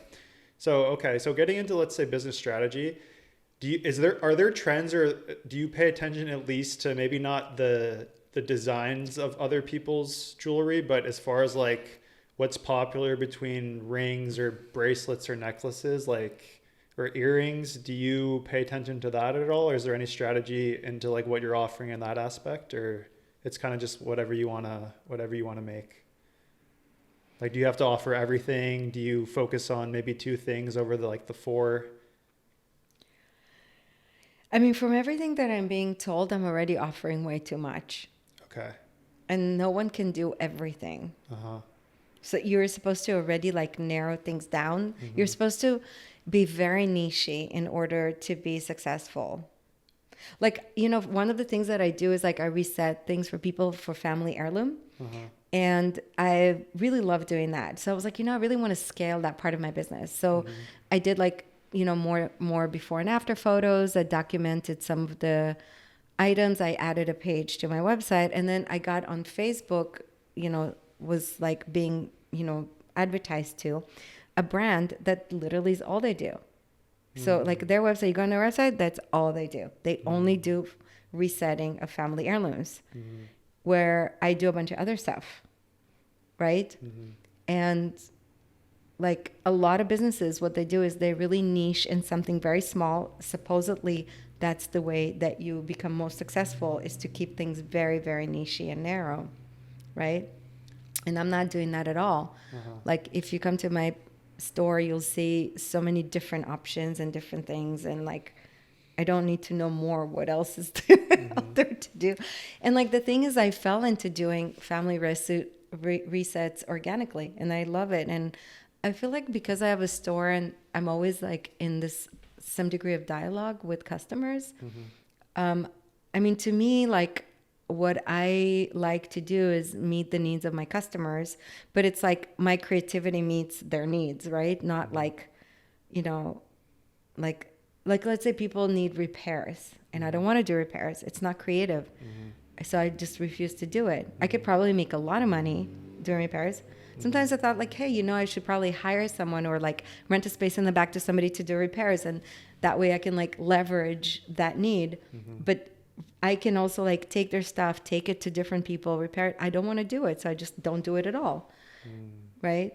So, yeah, you know, like there's a lot of jewelry businesses that their entire business model is like, that's how they make most of their money, is just doing repairs. Okay. And to me, like, I don't want to do it because there's nothing creative about it. Yeah. And it's not interesting. And I don't want to do it. As a jewelry brand, though, do you need to offer like rings, necklaces, bracelets, earrings? Do you have to have all that, or can you focus on whatever you're interested in? You know what I mean? Because like I was looking at your website, and I think I never asked myself these questions. Yeah. I mean, typically, yeah, like because you have everything. people it looks come like in on your and website. look. A lot of times, people come in and they look at jewelry to buy a gift, right? And you know, so yeah, of course, you'll have like bracelets and earrings and necklaces. And Maybe what rings. sells the best out of those categories for I you? would say for me, I'm just, again, that's completely organically. I feel like I'm a ring, like I can design rings around the clock and sell tons of rings. But like one of the reasons I sell lots of rings is because I make them and I can make them in different sizes. And like whenever I try to sell my line to other people and I have amazing rings, it's like they're like, oh, I don't want to deal with the sizing. So they won't buy the rings because they don't want to deal with the sizing. And because I don't mind dealing with the sizing, maybe that's why I sell a lot of rings. Is that your favorite thing to make, though, as far as like the categories of jewelry, like rings? And you say you can bust them out fast. So do you No, it's enjoy not best it? Or? smell. Like I feel like I'm always designing like super cool rings. Okay. And that's what you like the most, is designing rings, you'd say, out of all the I stuff don't you know, do? because for a long time, like before I had a store, that I was selling other product, I never designed rings ever. Like rings were never in my collection. But then I started carrying rings and I saw how many people buy them. I was like, wow, people really love rings. So then I added them. And now I do like tons of rings. But I don't know if it's like I like rings and I have like an attachment to doing rings. Okay. And then you said earlier with, you have your ideas, but you also have to be business minded in the sense of like, okay, well, if I have this idea, like I need to get the materials, right? Or their supplies, maybe it costs too much. I have to figure out like what that's going to cost. So can you kind of talk about that process of like, what goes into that? So like you have an idea, is it like, okay, this is how much gold is right now, or this is how much silver is right now? No. Sometimes when I have an idea, I'll just give myself like, like, okay, well, I'm not going to design like 40 rings, right? Maybe I'll make like 12. Okay. And then I'll make them this idea. Like I designed a self-love collection. And I did these rings and I bought diamonds with flaws. So, because you have to love yourself with all your flaws. And I totally got stuck with it. Like people don't love themselves. And so this collection did not do well. Really? But what if I did like 40 rings? So I still have like most of the diamonds I bought and most of the rings. And it's a collection that just never did well. And people come and like they look at it and they love it, but they don't buy it. And they like the design too. Is there a balance between what you think is going to sell? Like, okay, when you have an idea for something, are you considering like, I think this is going to sell well, so I'm going to do it? Or are you just doing it because you want to do it and you're like really excited whenever I have an idea, I'm so excited about it. I think it's like the best idea ever and it will sell. And then sometimes I'm wrong. Okay. But the motivation is always like, I'm excited about this, so I want to offer it. You're not like maybe stopping because, I don't think this is going to sell well. And you're usually thinking it's going to sell well, right? Okay. Because usually it's like, it's a really cool idea. Even the idea of self-love, it's like, it was a really cool idea. And people always come and look at it and they love it, but they just don't buy it. Okay. What about like, so when we were talking about wholesaling a little bit earlier, are you able to, like, if you're wholesaling certain designs in like collections or whatever, are you able to sell those in your own store still? Or is there ever a time when they like get exclusivity to that, or like stores no, you can always still just sell what you have too. Okay. What about then too, like back to the internet, like most of the sales you do, is that like from online sales? Is it's from in-store still is like your majority of business? And then do you think though, like, okay, let's talk about COVID, right? Like you mentioned your landlord wanted all the rent, and obviously with COVID, you're not allowed to, you're not going physically in person anywhere really, right? So then when that happens, are you thinking like, oh crap, I should have maybe pursued online more and tried to build that part of my business up more? Or are you then trying to build it up more once COVID happens? Like, how did you kind of handle that? Because obviously if you have like if you're good with your SEO, right? If your website's really popular, if you're getting a lot of traffic, that would obviously be a really good thing during COVID, because people can just buy stuff online and they don't need to go in the store, right? So can you kind of talk about that maybe? Well, I think that what I've come to understand is that e-commerce is like an entire world. Okay. You can't just say like, okay, I'm just going to do it. It's like, if you're going to do it, you have to really delve into it. And having a store is very time consuming. It's like, that's also an entire world. And I do a lot of custom orders. So that's also an entire world. Like, so I feel like what I want to do in terms of what I had to realize is that I want to put the e-commerce component a little bit aside until I could do it in a way that it's not just driving traffic. It has to have like a certain kind of user experience. There's also certain price ranges where people feel less comfortable to purchase things online at like a higher price point. It's like an entire science. Okay. And there's a lot of people who have unlimited funding who I'm competing against. So I also have to be like, I can't be stupid about it and just think like, and be naive, that it's not going to take like a lot of effort to mobilize that.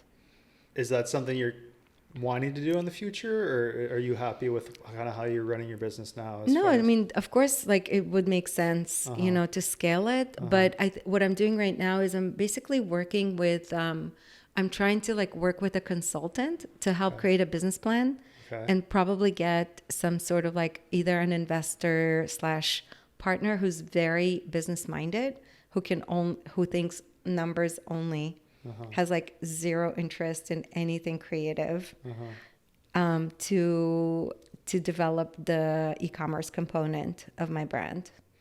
I definitely feel like I'm at a point in my life where I would like to scale my brand, but not by selling out. Okay. And I think that I would need to have someone to partner up with who is just thinks much more in business terms than me. Okay. What about like how did the internet affect your business as far as like did revenue go down a lot? Has it still like steadily increased over time since the internet's been more of a thing with like e-commerce, or has it and it's kind of like been steady over the years, or has it kind of been an up and down thing? You know I what I think mean? it goes up and down, but I don't know if it's just from the internet. There's Okay. just like a lot of variety of things. A lot of factors going into that. Because Okay. like, look, for example, I've never been like a big diamond brand, right? Okay. Like I sold a few diamonds here and there, but it's never like, I'm not like the go-to person. So if there's like big, box brands who sell diamonds, they're not chunking into my business because that was never a thing for me anyway. Right? Yeah. And then So I feel like there's like other types of things that affect my business. I think like, for example, the fact that people, like there's less people, I think, who really value things that are like really interesting and quality. Like I feel like people also now struggle financially more, so they don't have as much extra income to spend on things like, I feel like a lot of people, like, for example, will people still want to go and like invest in having like a super awesome couch, and will go to like a few stores and look and research online and buy something that they feel is like, really is like rocking their world, or will they just go to IKEA? So I feel like it's not just the internet, it's the trend of what people value in this world that I think is sort of affecting things. I mean, there's also, just like, I don't know how to explain this. So maybe a small brand like me wouldn't have access to so many clients if it wasn't for the internet. So because a lot of my clients find me through the internet. So if I'm doing a good job marketing myself and they're choosing me, like, like yesterday I had this couple who came in, and previously they went to like, sort of like a chain. Okay. They bought wedding rings. Yeah. They didn't really feel that happy with the experience. So they said, we want to do something different. So they spent a little bit more time researching something that was like more meaningful. And then they came to the store and they saw my work. They saw me, they talked to me, and they felt like they wanted to purchase something that meant more to them. And they realized that like just sort of going, for an easy solution didn't really filled their need or felt meaningful. Right. So that was like where they were at, with like evolution. I mean, you also have to understand like how many people like me who are like, sell handcrafted jewelry who have their own store in LA. I don't think there is any, almost. Really? Maybe Okay. there's like a couple, but not like, it's not like, So if there is jewelry in a store, they're buying it from someone like you, basically, right? To sell it. Okay. yeah, there isn't like a lot of companies that make handcrafted product and they like exclusively sell their own brand. There's a few, I'm not saying there is none, but I think for a long time, I don't think there were any. And I think maybe there is like a couple more, like a few more, but not a lot. Okay. What, okay, as far as the process of making the jewelry, are you making everything yourself or do you have someone else that does that as well? Both. I make Both? some of it myself and I also get help. And as far as the help goes, is it one person? Is it multiple people? Like what's the timeline basically of like, okay, you have this idea and now we have to like make it. Like what's the process there and how long does that take? It depends on what it is. Okay. Like the person who ordered the ring yesterday, like they're going to have it by Thursday. So some things are faster, some things have like more steps. Like I'm making right now a pendant for this woman for her husband's 40th birthday, but it's like very elaborate. We're doing a 3D model. She gave me some ideas. I created the design concept. We're going back and forth with the 3D person. She's having more thoughts. I'm like working on it, you know? So it might take, I don't know, 4 weeks. Okay. It really depends. It depends. But I feel like where I evolved to as a designer, where I feel like I'm really like good at is like executing people's vision, where they say like, where basically if you ask me now, because people are like, what kind of jewelry you make? If you ask me now what kind of jewelry I make, my answer is jewelry that's meaningful. That's what I do.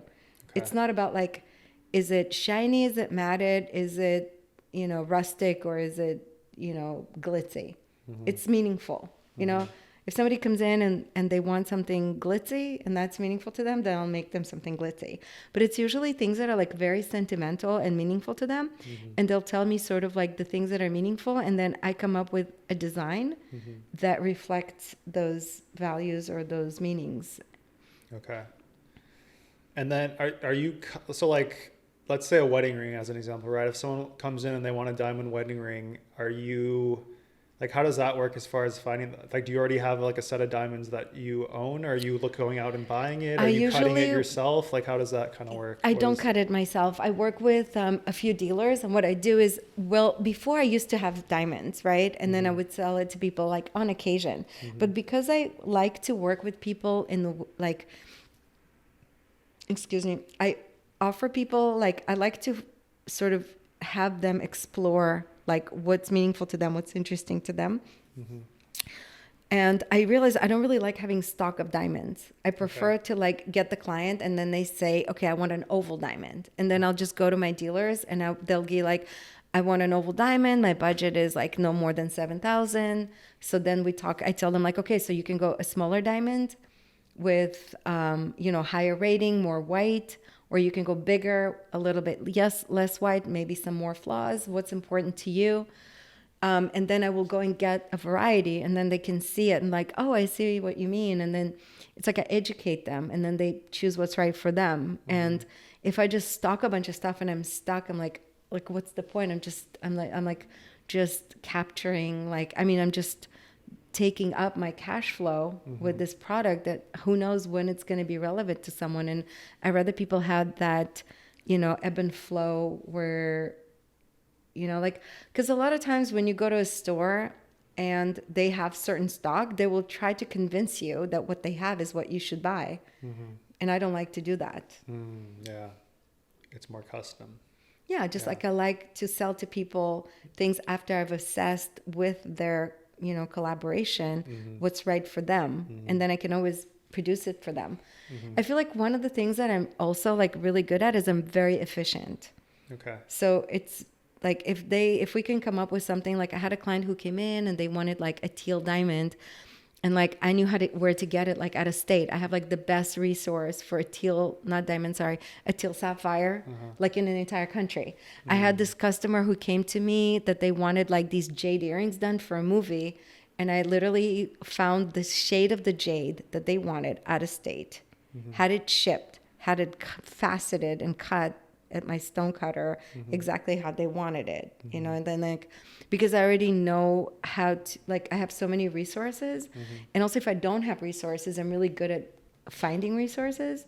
So I feel like that's, if somebody has some project that they want that requires like a lot of effort, a lot of ingenuity, that like I feel like confident that I could do, or like a really good job in a reasonable amount of time, and like for sure exceed their expectations. Okay. But that's a lot more than like making the jewelry. Does that make sense? Yeah. It's just like tuning in with a client is just, it's a lot harder than making a piece of jewelry. So then, okay, you kind of mentioned too, like you want, like, as far as like, let's say you start trying to build your business more like with e-commerce, how you don't, like you could scale more, but you don't want to necessarily be like selling out of everything, right? So like balancing, let's say, scale with your marketing and like becoming or doing more revenue. I mean, do you want to keep it where it's just you and one other person really? Or do you like, would you grow it out more to where you have more people? I would not want to have more people. Okay.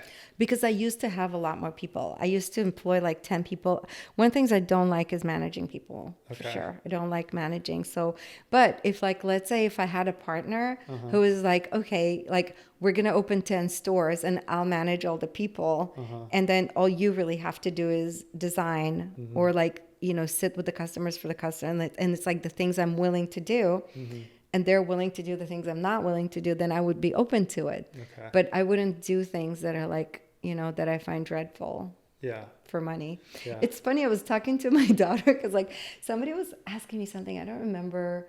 Oh, I was talking to my boyfriend about his boss, who is she has a like kind of a spa. So she has one room where she does the massages, and then she has one room where it's like him usually like, and two people doing couples massages, right? And then he was like, we were trying to, like, he was talking about how much she's generating. And he's like, well, do you think that's a good amount of money? And I was like, well, it depends. How much does she have to suffer in the process? Like to me, money always is like equation of like, how much did I suffer? Yeah. Is it worth the amount you're making? Yeah. Totally. Totally. Like if I have to do a lot of things I don't want to do to have that money, then it's not worth it. The money's not worth it. Okay. I'm not like insensitive enough, I guess, to do things. And I feel like a lot of things that are, you know, that like wear on me take a toll on me emotionally, like for sure. So that's why like there's a lot of things I prefer to ask to have other people do. Makes sense. Okay, I want to go back to wedding ring. I know you say you don't do a lot of diamond rings, but as far as like the diamond business, right? I think like a lot of people will say like diamonds are like the supply of diamonds is basically like controlled so that like prices are kind of artificially kept higher. And then some people say, oh no, that's not happening. Of course it's not happening, right? Do you think that's true? Do you think diamonds are held back?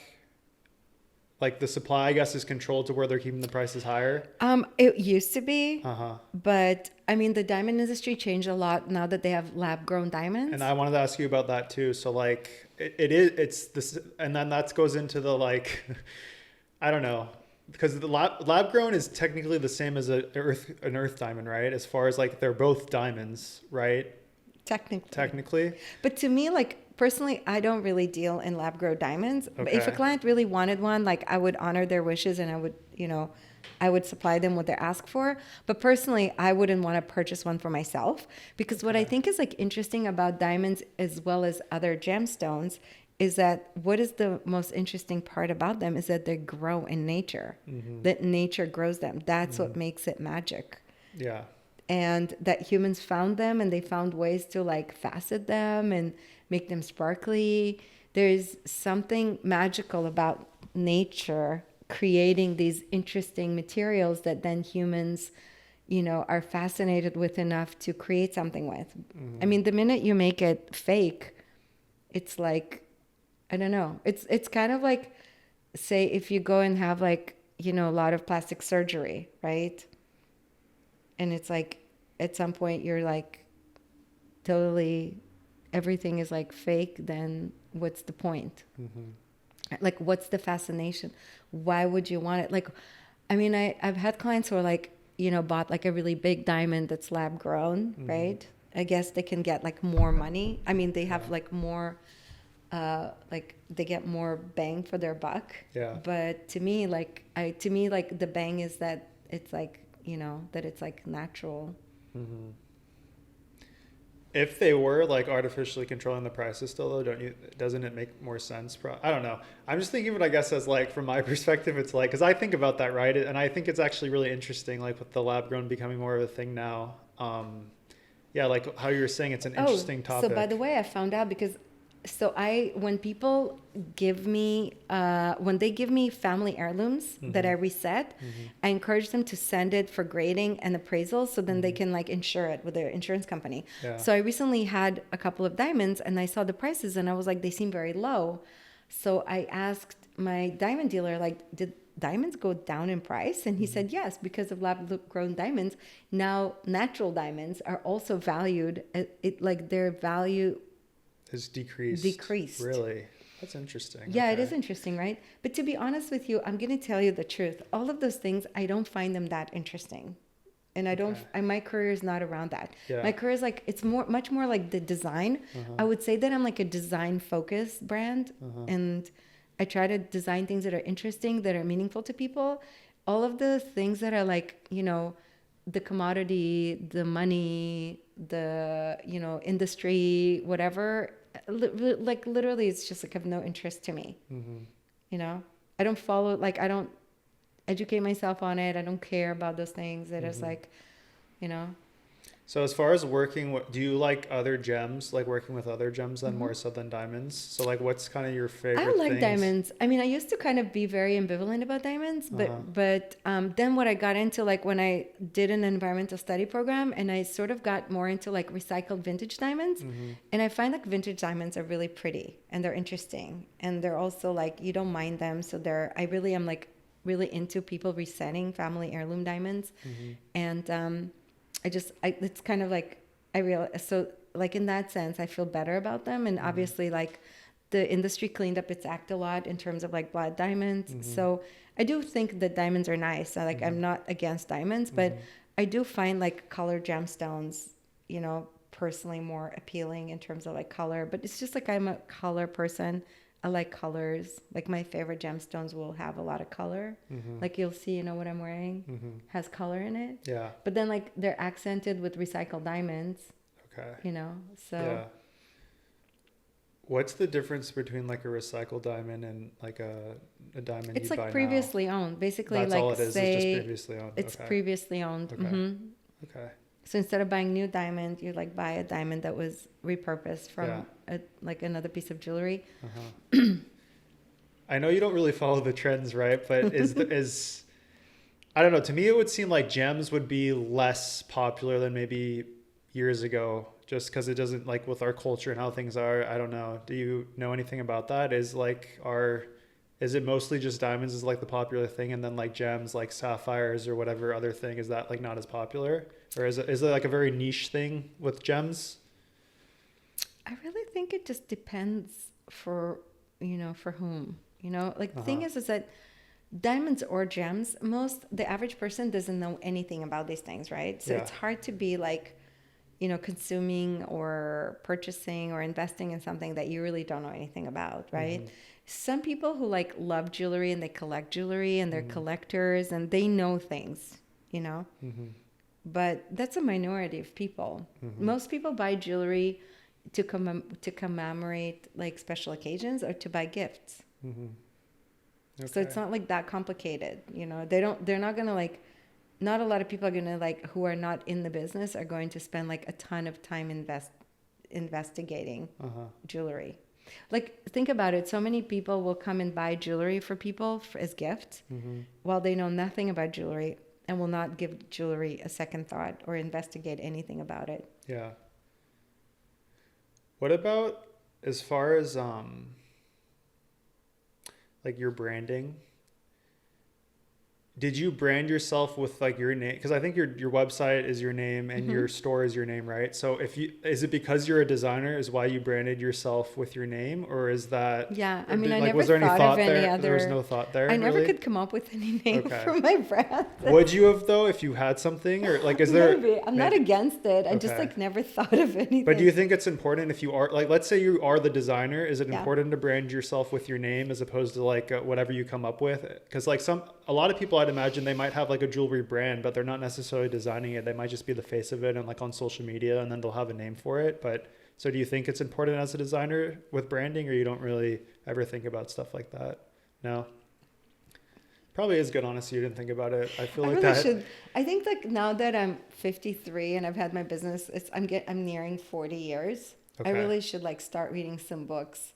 I was even thinking maybe to take like a jewelry class. I was telling my Really? daughter because I was like actually looking for someone to do some like basic stuff that I don't have time to do. Uh-huh. And I was like, oh, maybe I'll like reach out to this community college, see if they have like a student or something to do simple work. Mm-hmm. And then I was like, oh, maybe I should like take a class. I need a hobby. Maybe I'll take a class making jewelry. I told my daughter, I'm sure she like rolled her eyes, you know, Uh-huh. but I don't know. I mean, running a business is very time consuming. And I think because I started it when I was 16 and it's consumed most of my time, it doesn't leave you a lot of time for like Other stuff. for other stuff. But then I'm also like, I'm scared that if I take a class, I'll have so many more ideas. Then it will just be more stuff to do. Yeah. It's funny. You said earlier one of your, I think your dreams was to be in Barney's, right? Yeah. So I mean, it was everybody's jewelry designer. and so but is there anything like that still today that you have, like a dream to be in this store or anything? No, or you because don't everybody's really, gone out so of everyone's business. going out of business. And that's the other thing. Like, look, a lot of times people like basically take one class and they have like one skill and then they like call themselves a jewelry designer, you know, and then they open a business and they're like, I'm a jewelry designer. And, you know, now people have access to so many people and people are ignorant about jewelry. So they can't tell the difference between something that's like really designy or not. And a lot of designers, like they literally just base their entire brand on pre-existing designs. So they will like say they will go through like the history and they'll go like, okay, I'm gonna make like these kinds of rings. I'm gonna make these kinds of like, say I'm gonna make stud earrings, hoop earrings. I'm just saying example, signet rings, this kind of rings, and then like this kind of necklace, and then they're like, bam, I'm making a brand, and now I'm a designer. But they're not designing anything. They're just like curating stuff that's been done over and over and over by so many different people. And there's always new brands like that. They're like popping up, right? And then people buy their stuff. So, you know, so that's like constantly people like going in and out of business, like starting businesses. They do it for a while, they close. There's always more people like that. Keep, you know, it's like, it's interesting because I come from like a line of self-employed people. Okay. So my grandfather's, his, like the generation before his mother had brothers who opened a pharmacy. Okay. Right. And she worked for them. Right. But still, like, it was like a family business. Right. And then he like, you know, had businesses, like business ventures with partners. And then my dad was self-employed and I'm self-employed. So I'm like, I mean, I just come from a line of like self-employed people. And so you know, it's like when you grow up like that, you just think like you just think that's, you know, that's the world is just like that. And you never really worked in like a corporate environment for a company, right? I think I worked for a corporate environment, like for a corporate company for like a month. Yeah. And I found it like very abusive. Okay. I remember that I was like helping with something.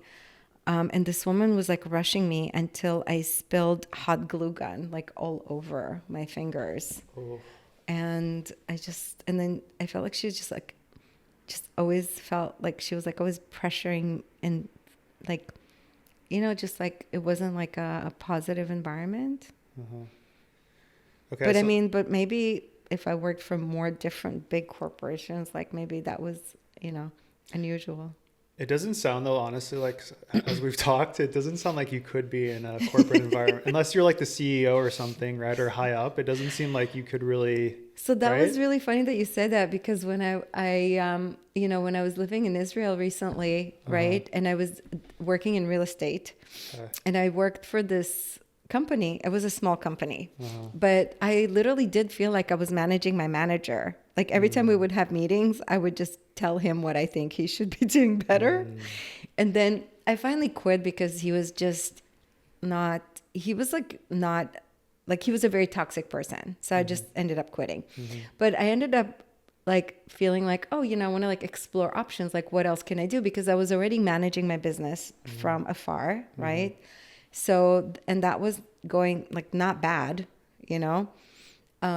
So I had my days free and I wanted to give myself an opportunity to like explore options, And I remember going to this, it was like a municipal, like a service where you can go and kind of assess career options. So they ask you like all this questionnaire, and then based on that, they generate in real time a list of jobs, and it was all the jobs were CEO. That's funny.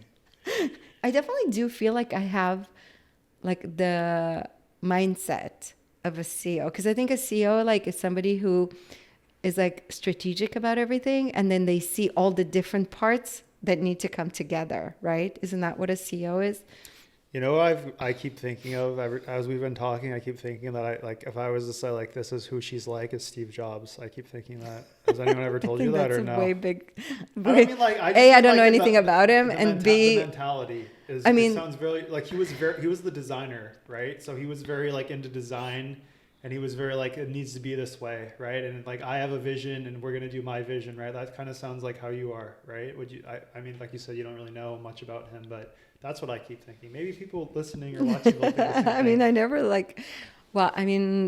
I heard that he wasn't a very nice person.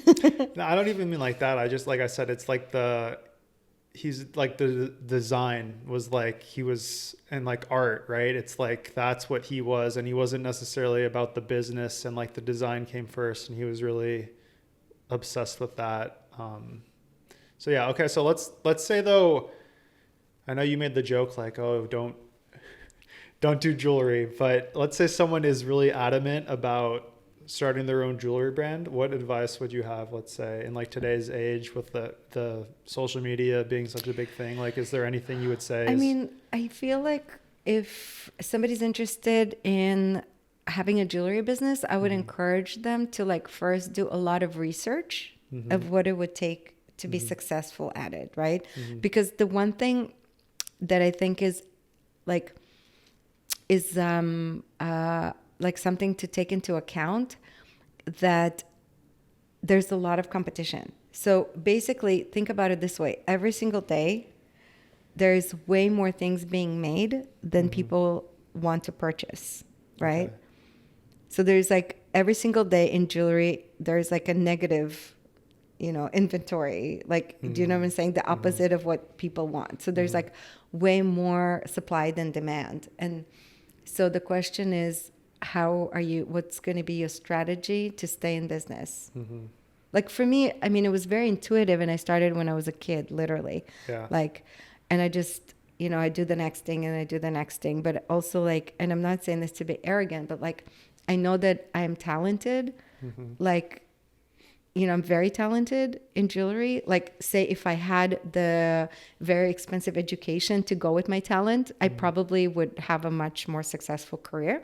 Maybe it wouldn't be having my own brand. Maybe I would be working for like, a big brand. Company, yeah. But it also doesn't mean that I would be miserable.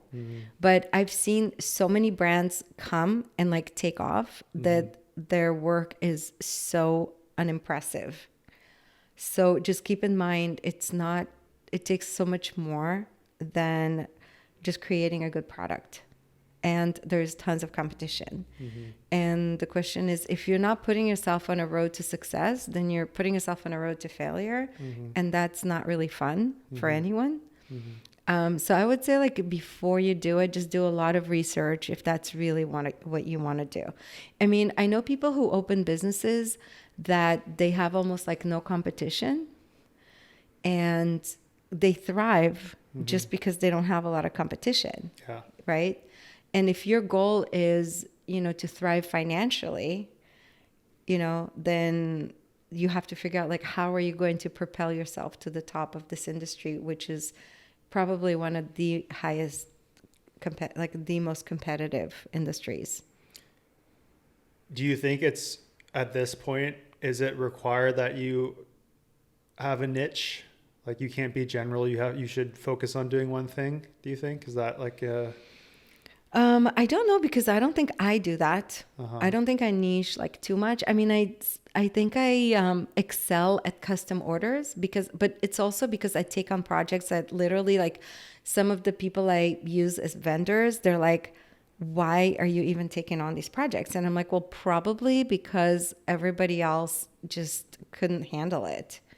I mean, the things that I create for people are like so obscure, that if I told you, you would just like most people, like you would walk into their business and you would explain to them what you want and they would just be like, no, and then like, not only do I take them on, but then I complete them and they like turn out amazing, like way more, like way better than the customers expected. Most people in my industry don't want to deal with these like very, very complicated projects.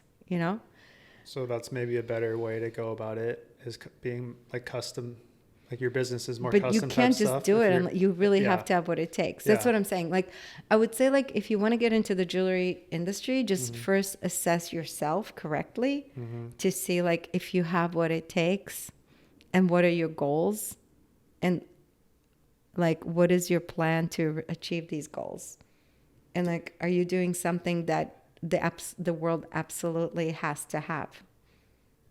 Did you feel that way though when you were 16? Because it sounded like you No, just that's what I'm saying. I just kind of like, I mean, I had nothing to lose. I was living at home. I didn't have any expenses. So I like did something like, some kids went to work at a pizza place and I sold jewelry on the street. So what? Okay, let's say someone wants to like design jewelry. Is there somewhere they should start? Is there like advice there for getting started, or is just like whatever interests you, go with that first? I Kind of mean, like with what you did. The thing about jewelry is that there isn't a correlation between, I think, this is my experience of like being, I don't know, like I can't point a finger of what does it take to be successful. Sometimes people do like really crappy things and they're like wildly successful, and sometimes people do like amazing things and they're not successful at all. So it requires a lot of different skills. It's like you have to create a product, you have to market it, you have to cost it enough, you have to sell enough of it to, it has to be profitable, yet it has to be affordable. You have to find the right clients who will pay for it. It's very complicated. I would say that jewelry is like, it can be a very complicated way to make a living, right? So you have to really, I would just recommend to people to do like a lot of research before they get into it. Yeah, the thing I've noticed with the internet is it seems that people have like something they're passionate about, and then they share it on Instagram, YouTube, wherever, and then they build a following, and then that following gets so big that they're able to then provide or like create a brand, right? So it almost seems like, I don't know, maybe like imagine you were 16 again right now, and you were like documenting that whole process on YouTube and had a channel, right? That could eventually like end up being a brand, right? Because you have like 500,000 subscribers, and it's like these are the people that are going to be your customers initially, right? And that seems to be almost like, I don't know, at least what I think is that seems to be the way to do things these days. And that's another difficult challenge in itself, right? Is like getting attention on social media. It's very difficult, right? But that almost seems like is like sharing the passion or the thing you're doing, and then hopefully being able to like make a brand out of that, or like start a brand out of that, because a lot of people do that with like jewelry. I'm going to too. tell you that like most people who have attended those programs that I could never afford never had their own brand. Think about all those people. I always think about them that when I'm trying to feel more grateful. Like of all those people who went and did spend that $10,000 a year, how many years, graduated with debt and the skills, and never had their own brand, and never had their own store, and never, got paid thousands of dollars for their work. Yeah. So it doesn't mean that it's like, that's what I'm trying to say. It doesn't mean that you can like go get a specific skill. Yeah. And then you're like guaranteed success. So that's what I'm saying. Like, I think the first order of business I would recommend to anyone is figure out a business plan to figure out like, how are you going to propel yourself where you envision you would like to be. Like I always thought that I would just get bigger and bigger and more better and like, more famous and more like like known. And I remember one time this client came in and she's like, oh my God, I was just talking to my friend and he knows you. And he said that you're like the best kept secret. And I'm like, that is just like the worst, like non-compliment thing to say to a business or to a brand, that I'm the best kept secret. Like that sucks for me. You know what I'm saying?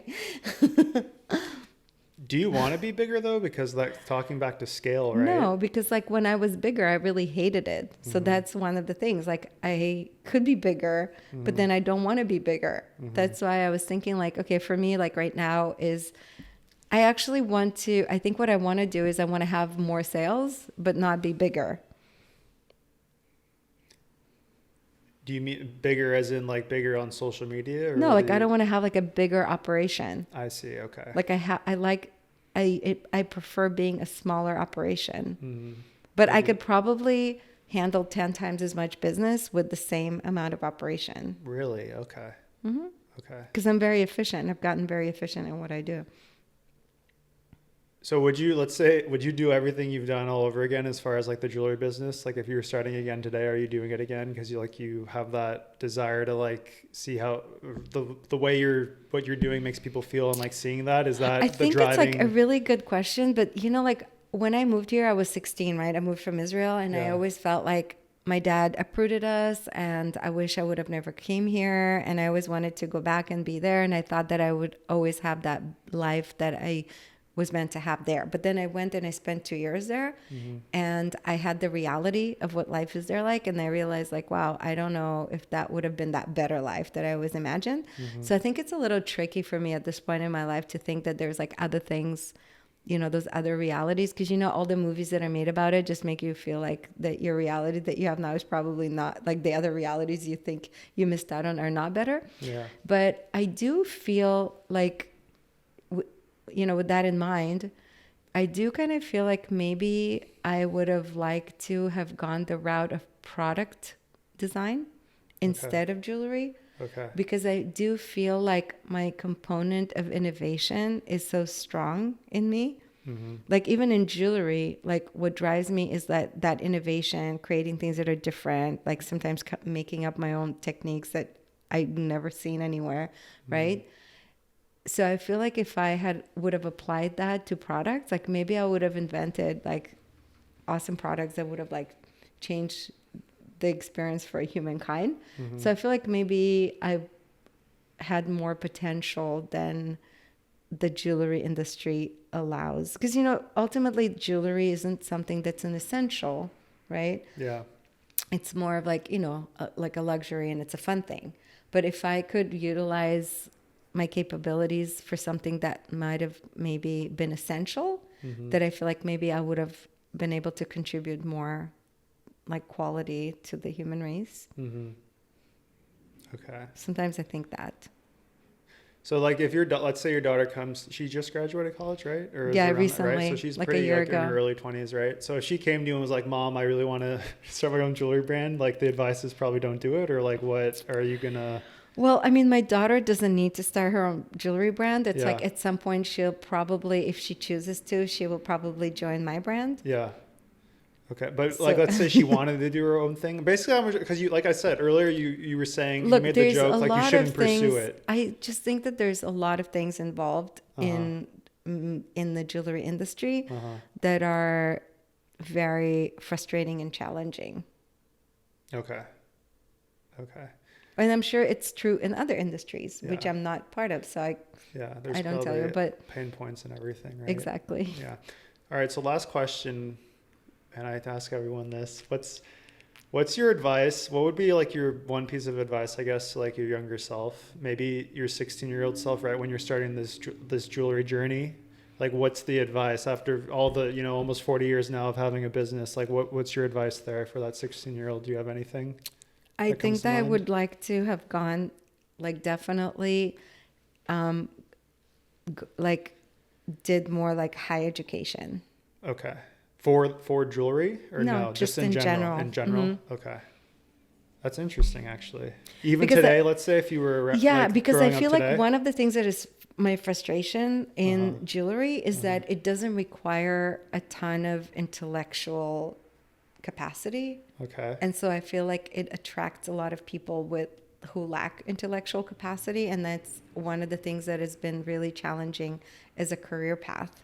Okay. Is having like, like I feel like people who pursue fields that are more require more intellectual capacity, they have like colleagues and peers and, people that is like it adds value to their lives, where I feel like it has not been the case for me in my career. Okay.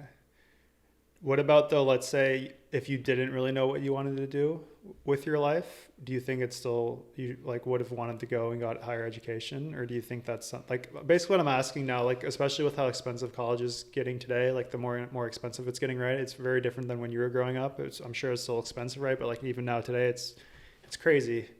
Well, you can always get a scholarship. Like my daughter, she had almost a full ride to like a very expensive private school. Yeah, but do you think it's worth going into debt if you have to go into debt to pursue higher education if you don't know what you want to do? Or let's say you want to do something that's not. I'm always against getting out of debt. Getting into debt. When I was talking to my daughter, it was literally one of my conditions. Like she could not go to a college. Okay.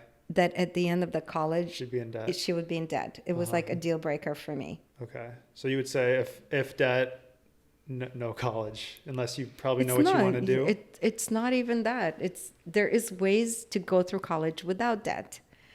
It's like you can either go for colleges that you can afford or get a scholarship. Yeah. Like the reason people go into debt is like, let's say they want to go to NYU, but only UCLA gives them a scholarship. They're like, well, I want to go to NYU and I'm going to get myself into debt. Yeah. There's always options to, like, I have a friend who I think her son is like almost pre-med, and he went to like community colleges for the first 2 years.